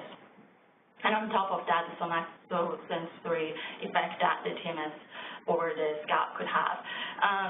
So this is a table that I'm sure it's in some of the papers that we have published, but these are all sort of kind of artifacts that you as a scientist who wants to use this technique should be aware of, and some of them may not come out like right away, and you may realize that, oh, the data is more used later, especially the auditory evoked stuff. It could be of a challenge. So to address all of these and to make life easier for our fellow scientists who want to use this, we've been working with some of our students and collaborators to sort of create an open source toolbox and sort of try to streamline the process of TMS EEG analysis. So, and this is sort of with the idea of one day being able to use TMS EEG in the same way that resting state fMRI, for instance, is shared across institutes, so that we can build that big data set that can be used to sort of start now categorizing response to TMS into groups and into categories of activation of different brain regions. So this is just highlighting and acknowledging the students and postdocs who have worked on this application, and in the middle, highlighting some of the artifacts that you could see, which again, the details don't matter. It's more sort of the paper is published, and we have sort of made this available online for free, and happy to discuss that if someone wants to adapt it into their research. I'm highlighting some of the features that, for instance, the toolbox has. So it's a GUI-based toolbox. It sort of walks the researcher through step 1 to 10 sort of approach of taking the raw data and then sort of processing it step by step. And we provide visual sort of interactive GUIs in order to tell you how good you're doing and how clean the signal is becoming, and does it look normal or not. So as we clean, this sort of shows that you can sort of use any sort of TMS protocols with this app. It could be a single pulse, third pulse, or multi-pulse. You can sort of use the visual GUI to sort of cut out or decide where your pulse is and sort of manipulate it or interact with it. And then here again, so how by sort of removing some of the bad components, you can go from a very noisy signal slowly to a signal that looks more like a brain response. And some of the other features, so those of you who've done EEG analysis, so you understand the difficulty of TMS and EEG analysis in general. There are so many sort of features to look for when you're cleaning the data, so we've tried to make it a little bit easier and more intuitive by sort of giving you more mirrors when you're driving the car. So we sort of show you where every bad trial sort of falls compared to the rest of the trials, and also if you're doing a subject-based analysis, it sort of shows you where your subject is relative to the rest of the subjects that you cleaned, and it sort of makes it a better tool for standardized cleaning across centers, and that's part of the reason we've been coming up with this in order to sort of promote that approach. And also it allows you to sort of maintain more of your signals by virtue of not deleting the entire trial. I mean, in EEG world, we have you're recording multiple channels, and we apply, let's say, 200 pulses of TMS. So if one channel is bad or if one trial is bad, we tend to throw out everything, which seems to be a waste if you've done a TMS EEG analysis or recording, you know how difficult it is. So we've tried to sort of get around that by allowing single trial and single channel removal of the bad data in a way that is still valid and it's not sort of screwing your data about the same time allows you to keep. Anyway, technical details. And along the way, as you go from step 1 to step 10, you start seeing signals that look more real, and you have some sort of an automated version of removing some of the signals, which again help with someone who's newer to the field of data cleaning. So sort of this shows, so every column is showing 4 different TMS protocols, single pulse all the way to paired pulse, and we're showing how different, following these different steps, you go from step 1, which basically looks like a TMS artifact with 1 millivolt of amplitude, which is quite large, to a microvolt sort of scale of a signal that looks like brainwave with topographic plots of change of the TMS evoked potential, which is what we should see in a TMS EEG study. So all of that is available online for whoever wants to download it, and you can contact me if there are issues with compatibility. Several people are contacting us, so we're working on that. So be in touch. In addition to that, we've been also working, so that was a streamlined pipeline that we developed. We also worked closely with Nigel and Julio from Australia and from Finland, and now I think Washington or Chicago, to sort of create also a library of functions that we made available in EEG Lab, which is another sort of software for EEG processing. This is more like a library of tools, and if you come up with a new sort of algorithms for TMS, EEG sort of processing, it can be easily also submitted to here. So this is more like a library of tools, and the previous app is more like a car to drive if you're analyzing signals across sites. All right, so TMS EEG is obviously one of the tools that we've been playing with around this idea of using EEG to sort of look at brain health indices. We've been also developing sort of statistical frameworks to sort of allow more for doing this type of work. So one of the challenges that we do see when we do multi-site EEG studies, and I'm being part of several of these, some of these committees to sort of enable multi-site approaches.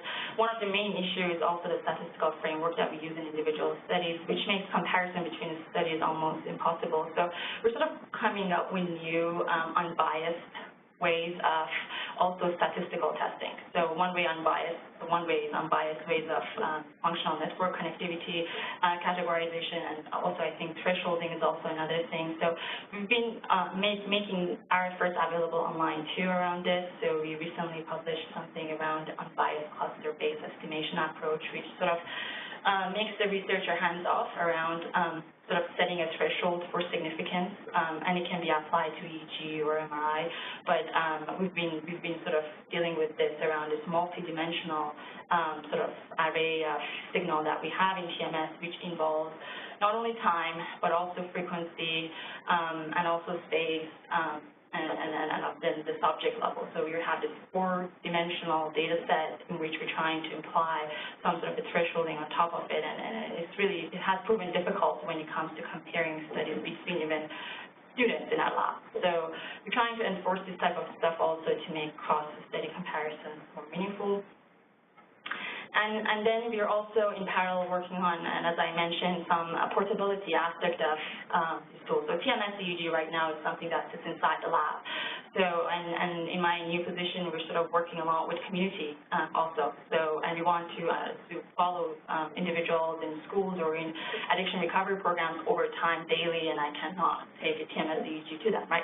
So we've been trying to sort of see how we can now see whether our approaches can be become portable. So we have students who work with industry now to sort of come up with technologies that can capture some of these more established markers into a headset that is wireless free. It's not easy.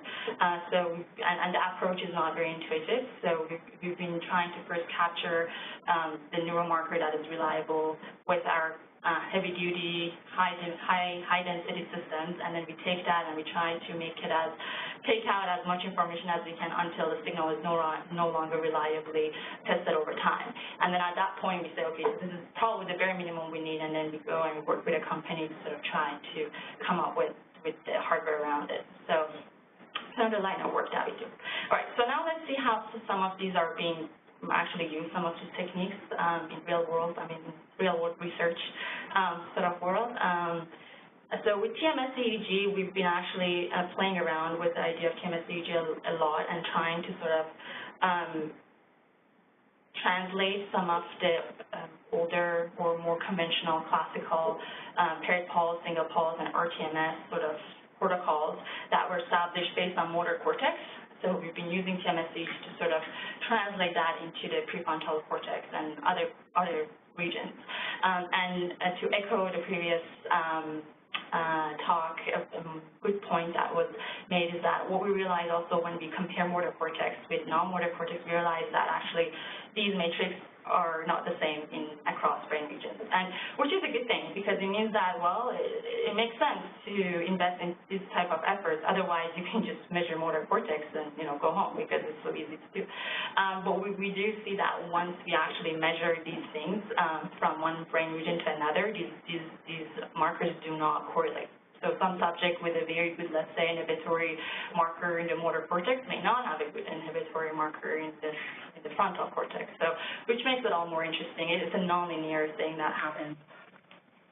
So we've been sort of trying to look at this complex picture of sort of playing around with different inputs, so kind of really like, it's kind of like a dose-response curve, but with different markers of health. So inhibition, excitation, plasticity is a big one that we try to sort of look. And then we have a major issue here, and that's brain state. And I think this is what maybe resting state also should incorporate more into their work, and that is how do you make sure that people are in the same state when you're sort of studying them.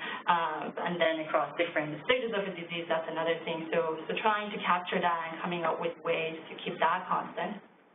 And then the output is by itself also a whole new world. How do you capture now the output?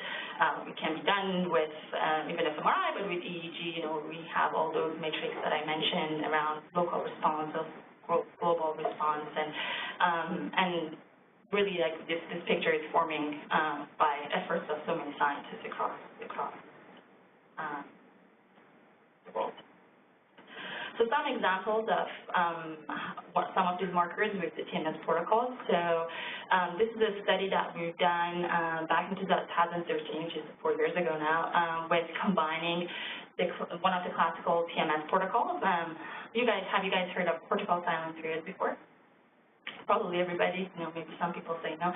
So in this protocol, so what happens is that a suprathreshold TMS is applied to the motor cortex when the participants are sort of engaging, activating the target muscle of interest. They could be holding a squeeze ball in their hand, or it could be a force meter. But in any case, if you look at the EMG, the electromyography on the screen, it looks something like that. So the TMS pulse comes, there is a big motor evoked potential, but after that, what we see a silence. Even though the subjects are still holding that ball, squeezing it hard, we don't see any electromyography activity, and then after some time, and this time varies from subject to subject, from state to state, the signal comes back on.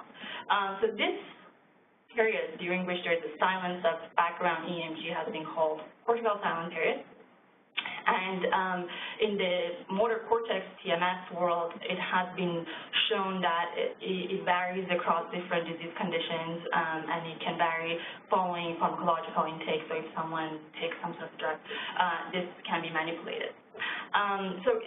It's been, through pharmacological studies, sort of related to activation of GABAergic system at the central level. There are peripheral contributors to it too, but it's been very strongly linked to activation of the inhibitory system, especially the GABA-B activity. So we ask ourselves, well, now, if we measure EEG at the same time as this protocol concurrently, what do we see around this 100 milliseconds during this silent period? How does the brain look like? What's the state of it? What is the signal that comes from it? So these are topographs. This is like a movie of one individual subject, and those little plots are the topographic plot showing where the maximum signal is at every point in time. And if I zoom in that silent period area, what you see is that during that time, subjects are in this configuration, and that configuration sort of stays stable until, then it moves into other configuration. And that happens around frontocentrally, and its peak is around 100 milliseconds. And this is an example of one of the studies in which sort of points us to the direction of this signal in EEG TMS, and 100 could be used maybe as a proxy or proxy measures of inhibitory activation. Now, again, this could be linked to other stuff too. It may not be a pure measure of inhibition, but as I show in some of our studies, it's a very interesting marker as it has a very good signal-to-noise ratio, and sort of predicts a lot of things that sort of, again, make sense that it could be a measure of inhibitory activation. So this is one example of one of the protocols that we use concurrently with TMS, EMG, and EEG, and we've done this work actually over the years with multiple of these protocols.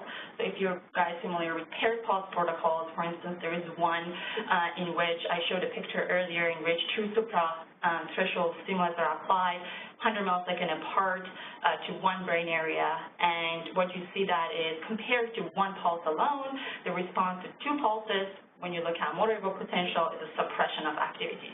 So what happens there, it's likely that the first pulse activates, again, inhibitory neurons, puts brain in this inhibitory state so that the second pulse no longer does what it's supposed to do. And so again, that could be compared across participants and across brain regions sort of to see, how the inhibition works around the brain and across individuals, across these. So what we did here, we compared that marker in motor cortex with dorsolateral prefrontal cortex in this study that was done years ago in 2008, and we sort of show that indeed there is inhibition in the prefrontal cortex, but when you compare individuals between their brain areas, it's not linear. So it's not the same. So an individual who has a high inhibition, let's say, if I can call it inhibition, in motor cortex doesn't necessarily have a high index in the frontal cortex, which again points to the fact that it's interesting to do this type of work. And EEG also allows us to look at different frequencies also. So with EEG, we have a good measure of looking at now different frequency of oscillations in the brain. So we've been looking at now how these pulse protocols could have sort of modulate the oscillations in one brain region. And we've been playing around with that across brain regions. Sort of similar to the fMRI study, we've been looking at interhemispheric activation of signal. So let's say you stimulate over the left DLPFC.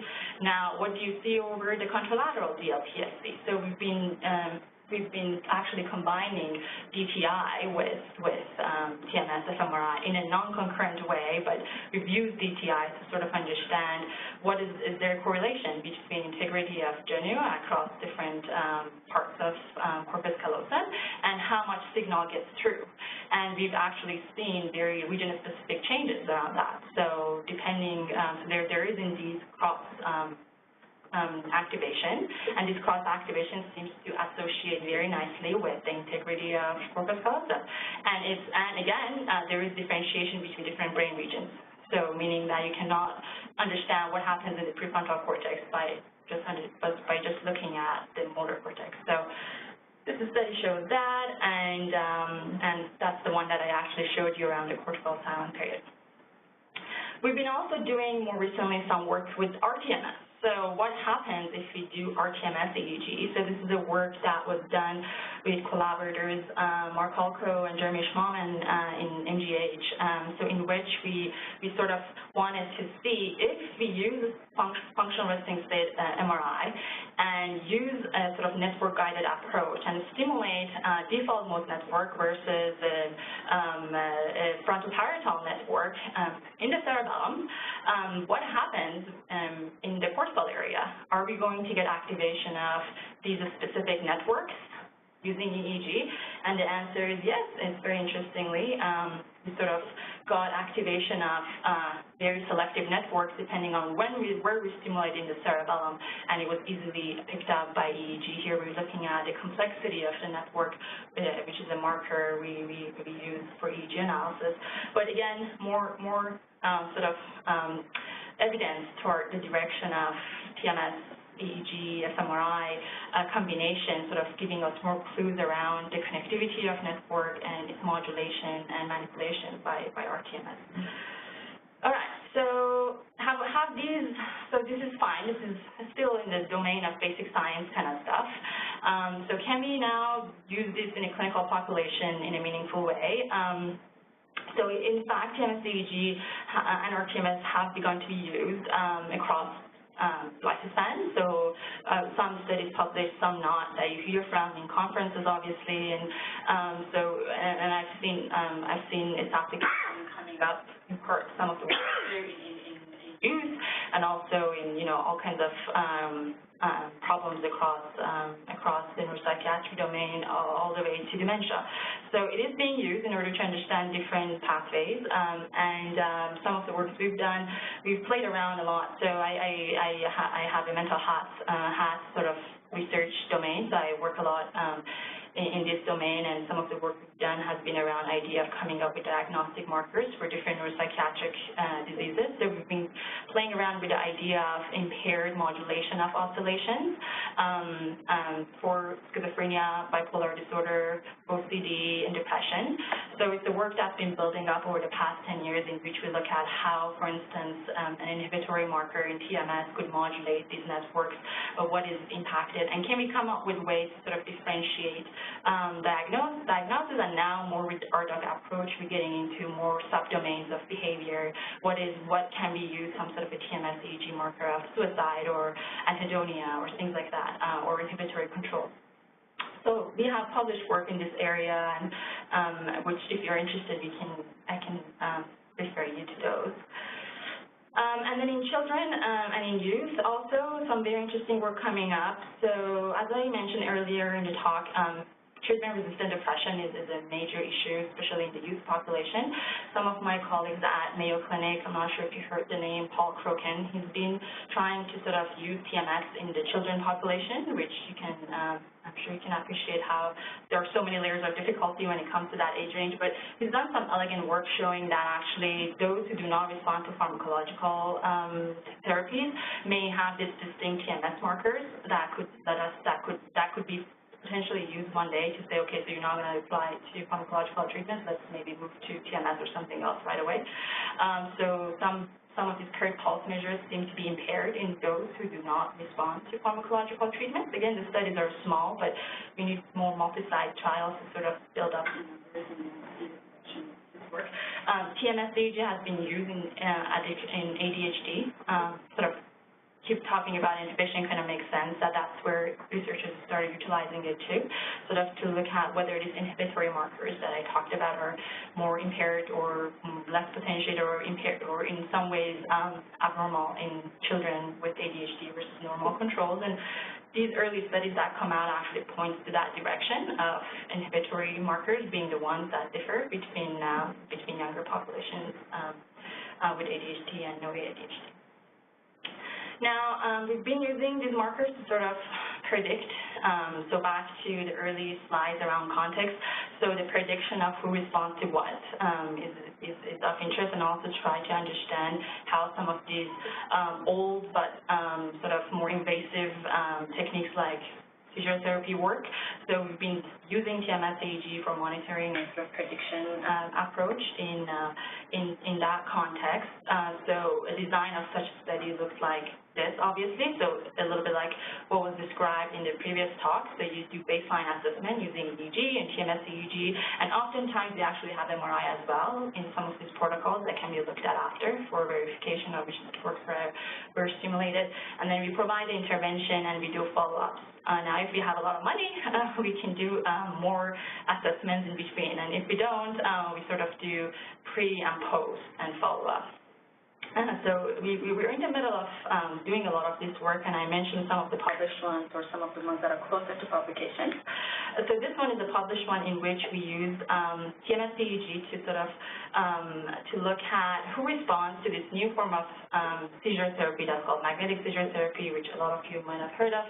And we, in a study that was done by one of our graduate student, Yingming Sun, we actually showed that an inhibitory marker that I showed you in 100 at baseline, the magnitude of that predicts who's going to be suicide-free following magnetic seizure therapy. So those who had a good N100 in their prefrontal cortex seem to benefit from seizure therapy the most. Now, why could that be? I mean, it's possible that this marker is sort of a proxy to brain health in general. So it means your brain is in a healthier form, so you benefit from this treatment.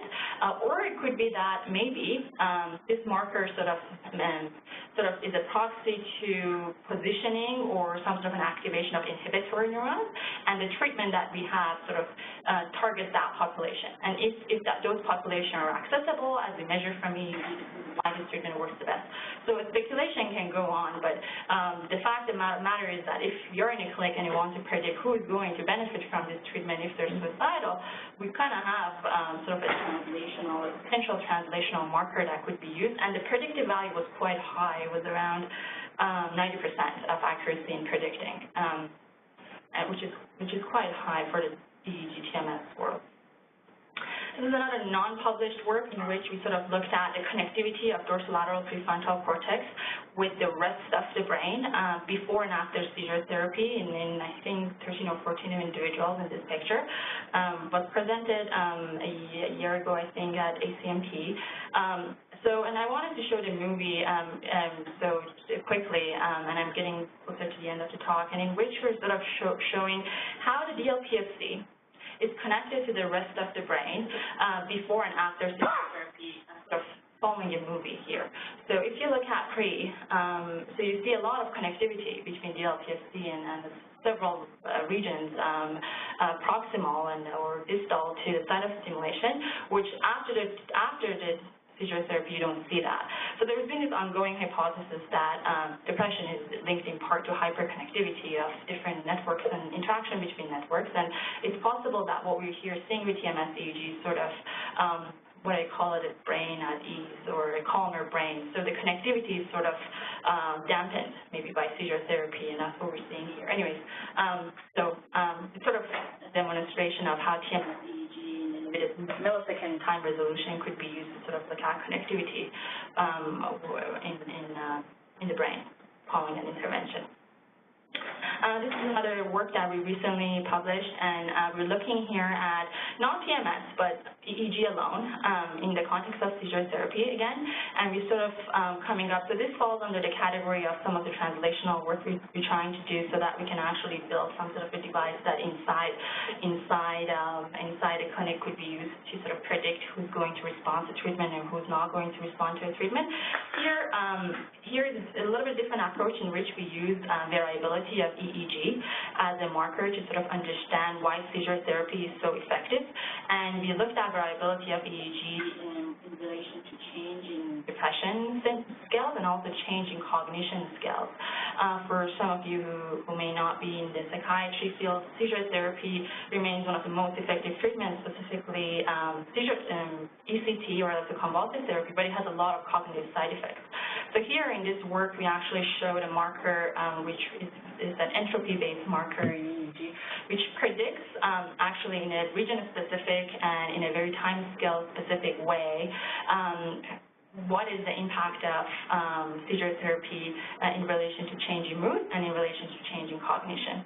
And these markers, the predictive value, are still quite high as well. So, we're hoping to use this in a context of developing better seizure therapies that are creating less cognitive side effects, but they have maximal antidepressant impact. Not getting into details too much, and as I mentioned, so we're building all this sort of streamlined and standardized approach to feed it into our international and national collaboration. So I'm leading the electrophysiological sort of efforts of Can MRI, which is a Canadian biomarker integration network in Canada, and so we have several clinical trials as part of this work. So not only in using antidepressants in depression, but also cognitive behavioral therapy, cognitive remediation, rTMS, seizure therapy, ketamine, and all that. So, and it's a funding that comes through our province, Ontario, but it also funds multi-site stuff. So what we're doing, we're sort of in a very standardized way. We are measuring EEG and in some of the work TMS EEG before, during, and after these treatments. And we're now beginning to sort of look at now what's the pattern that emerges across different modalities of treatment. And it's very also exciting sort of project to be part of. fMRI is something that we measure in them as well, which can be sort of hindsight and after the fact sort of combined with the TMS EEG and EEG measures. All right, so very briefly, I mentioned youth in my study, so in the early talks, so I'm not sure how much time we have. If you have 5 minutes, I could quickly also show how do you have 5 minutes? No one's objecting, no one's leaving, so I continue. So we've been sort of extending the utility of rTMS to the younger population. In one of the trials we recently finished, an open-label trial. So the safety of rTMS in youth has been very recently and sporadically established across several sites globally, but the data is very thin, so for obvious reasons, application of brain stimulation in kids is frowned upon, but there are a number of them are not responding to treatment, so it's an area that we're moving into. And this is a team of scientists that I worked with closely at Center for Addiction and Mental Health, University of Toronto, Mayo Clinic, in order to sort of run the first short theta burst stimulation rTMS in youth with depression. So this is a fantastic team of people, just acknowledging them, who sort of helped with this. So it's a feasibility trial we did in 20 youth, age of 16 to 21 or 22, that we put them into a 2-week trial of receiving theta burst stimulation to see if, and these are individuals who did not respond to anything, so they were desperate for some sort of a treatment just to see whether our approach works. And given my neuroscientist or translational scientist hat, I put the poor things through so many neuroimaging and sort of biomarker sort of type of work just to sort of understand how is this treatment working. So the design looks something like that. So we had 20 individuals going through rTMS, theta burst stimulation treatment, and at baseline we measure several genetic factors, several imaging, resting state functional MRI, TMS EEG, and then they would go through 2 weeks, and then throughout we would do EEG, sort of resting state EEG continuously, just to see what is changing in the brain over time, and then we had some comprehensive post treatment measures. The design of this study, for those interested, so the theta burst stimulation was applied bilaterally. One form was applied on one side, another on the other, which I can get into later, and they were also doing some sort of an inhibitory control task when they were inside this scanner, given the idea that this rumination that we see in depression could be linked to inhibitory control problems, problem with sort of impulse control, which TMS seems to sort of actually target based on some of the studies that have been done before. So some results. So surprisingly, even though these are the individuals who actually do not respond to anything, and they're sort of on their way to either be given seizure therapy or something else. So this is just 2 weeks also, and usually in TMS world, we do 4 weeks of rTMS therapy. clinically, a lot of them actually started improving, even at week 2, even at first week sort of stuff. So the y-axis is the change in symptoms, and the x-axis is the time. And what we see here is that quite a few of them actually got very close to remission following only 2 weeks of treatment, and 4 or 5 of them actually remitted. So this was a feasibility study, again, to sort of understand the safety of applying this in a 16-year-old. But the results are quite interesting. And the other measure on the other side is actually showing the children rating for depression. So just to compare with HAM-D for 3 of the individuals. So we looked at TMS EEG markers, and interestingly enough, it follows our hypothesis, whether this is we're lucky or there's some truth in here. So what we're seeing is that comparing, so this is again looking at, I'm highlighting again that inhibitory marker just because to stay consistent across the talk. That inhibitory marker, we had thought that is based on studies that has been done before with TMS, motor cortex, in youth with treatment-resistant depression, that was shown to be impaired. And this is, in fact, what it wants me to go home. Is actually what we see. We see that the amplitude of that N100 response is actually smaller in these youth who are not responding to other treatments, and that following, so we're comparing them with healthy controls of their age, and following treatment, it seems to be corrected for. The numbers are small, and I hate to draw conclusions here based on small numbers, but in the TMS EEG world, we're kind of used to these sort of numbers, and it definitely begs for further expanding the sample size and getting into a sham control trial to sort of understand if these markers stand and whether, in fact, this marker can be used as a proxy for treatment-resistant depression or youth depression in general, following studying the other population as well. So here we looked at left DLPFC and right DLPFC, again, for obvious reasons, because things do travel, and it's good to know. And in depression, we've seen impairments of both sides or some sort of an imbalance between left and right. So, and our markers are sort of more specific for one brain region than the other, and sort of marker specific for different brain regions. Same applies when we looked at our go-no-go inhibitory control task without TMS. It sort of follows the same general rule of inhibitory control being a an issue in this population, which sort of fits nicely with what we see with TMS EEG at the neurophysiological level. Anyway, so to summarize, so this is basically saying it's ongoing. We're sort of bringing all the pieces together, analyzing also the resting state of MRI to see whether we can use that to sort of say something about the networks that are impacted, such as ACC maybe. So hopefully you'll hear from this soon in some sort of published form. So in summary, this is our vision, and where we are right now, we're trying to sort of come up with some sort of translational way to make it happen, to be able to monitor people over time, and hence our interest in EEG in some ways, given its approach. And we're trying to sort of realize this dream of sort of one day having that cardiac sort of monitor inside our family clinics, which we don't see it, and it makes sense to have one there. So that's where what our bigger research program sort of is striving to. And TMS EEG is one such approach. It's not portable, but it can be used to sort of come up with portable markers given its EEG component. And some interesting studies are coming out. And in order to do that, we not only need sort of collaboration between disciplines, but what we realize also we need collaboration between different stakeholders. So where I am right now, as of January that I moved to British Columbia, we have a very nice collaboration actually between the government and the city of Surrey, which is where I am right now. It's next to Vancouver. It's like a 20-minute drive.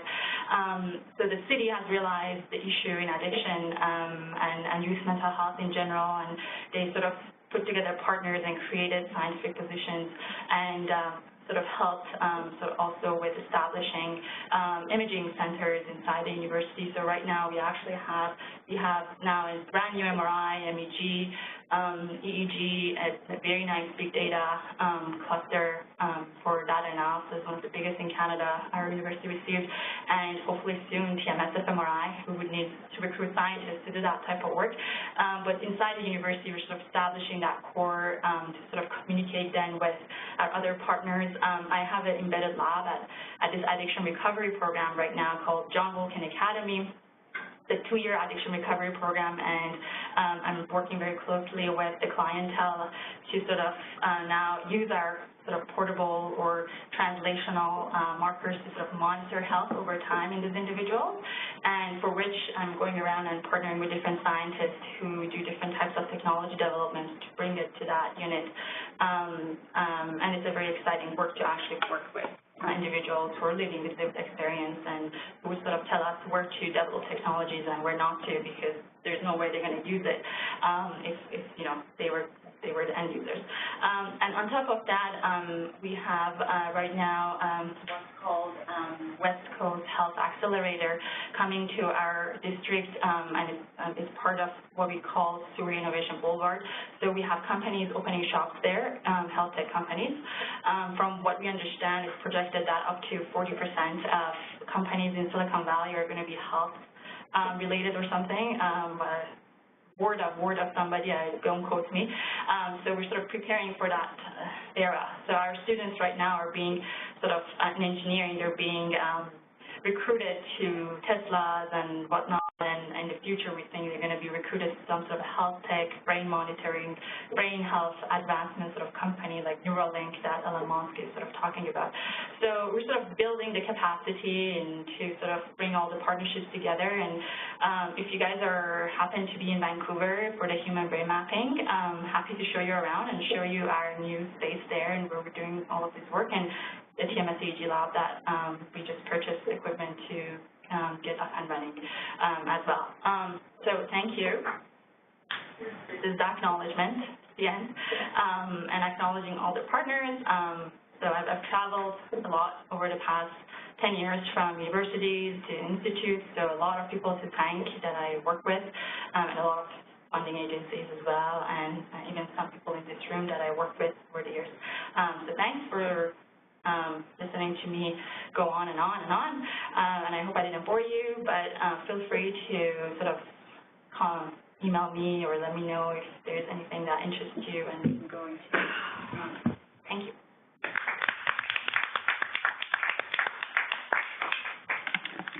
So if the listeners all have questions, so just please type into the chat window. That's the easiest way. And if anyone else has questions, please. Please go ahead. So for the sake of portability, have you looked into direct current stimulation where you can use the EEG electrodes to deliver stimulation, but eliminates the whole TMS equipment from the equation?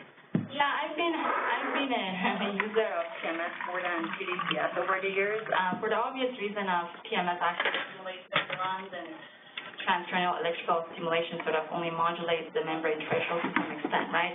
And we are playing around with that, but the reliability of that approach has been something that made me sort of stay back and sort of be more on the observation side at the moment. What we're hoping to do is one day develop some sort of portable TMS that requires working with quite a bit of our engineers in the university to sort of go around the power electronic problems of portable TMS. I mean, obviously, it's 3 Tesla, almost 1.5 Tesla jolts of magnet that you need to deliver.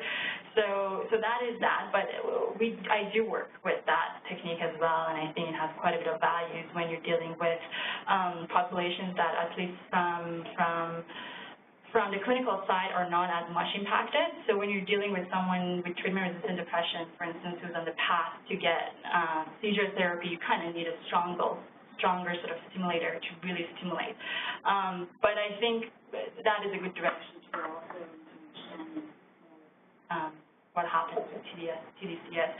In the context of TDCS, we combine it a lot with cognitive training and whatnot, so that's another thing I didn't cover, but we're also developing cognitive training, which sort of in the backward way, trying to sort of entertain certain circuitries and networks with behavioral cognitive training and then combine that with directed stimulation of that network, be it whether with TDCS or I just wanted to get your current thinking on the use of auditory masking. What are you? So what we use right now, so auditory masking has plus and minuses. So we built the capacity to use auditory masking, but our experiments were very lengthy in terms of protocols, and we got a lot of complaints for our subjects that they really cannot stand auditory white noise masking.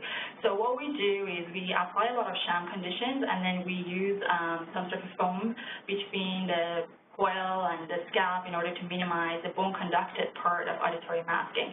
Now, in studies that are shorter in duration, I highly recommend the usage of the auditory masking, but for others in which you sort of, have an intervention and you have to be stimulating the subject for 5 hours, the auditory masking can become very tiring, and I would argue it may change the brain state to some extent too. So you can pair that up with sham stimulation a lot of times, even though it's not perfect, but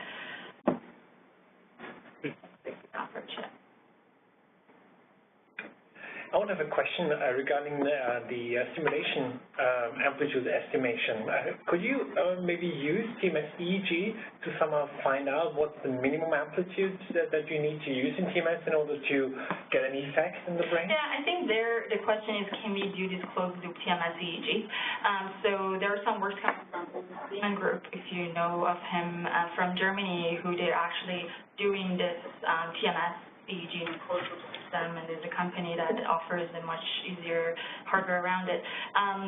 I think the problem with that is that in order to do that, you need to do, at the moment, in practice, if we were going to do it today, you kind of have to do the TMS EEG one day, then look at the data, and then bring the subject back and sort of try to work with it that way. So it's very tedious in terms of design, and I think to get around that, you sort of need that combined TMS EEG approach, and there you get into a problem of noise also, right? So EEG is prone to noise, so you need a lot of sort of trials in order to get a reliable signal, and because of that, the experiments are lengthier, and so you kind of need to, and if that's okay with you, you can definitely do that.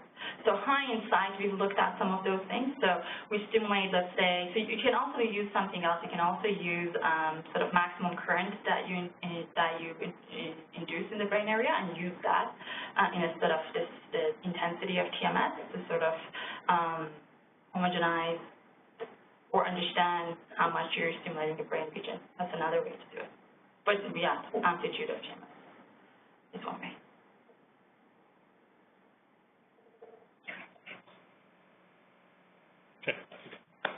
Okay, hope to see you in Vancouver in June, end of June. Well,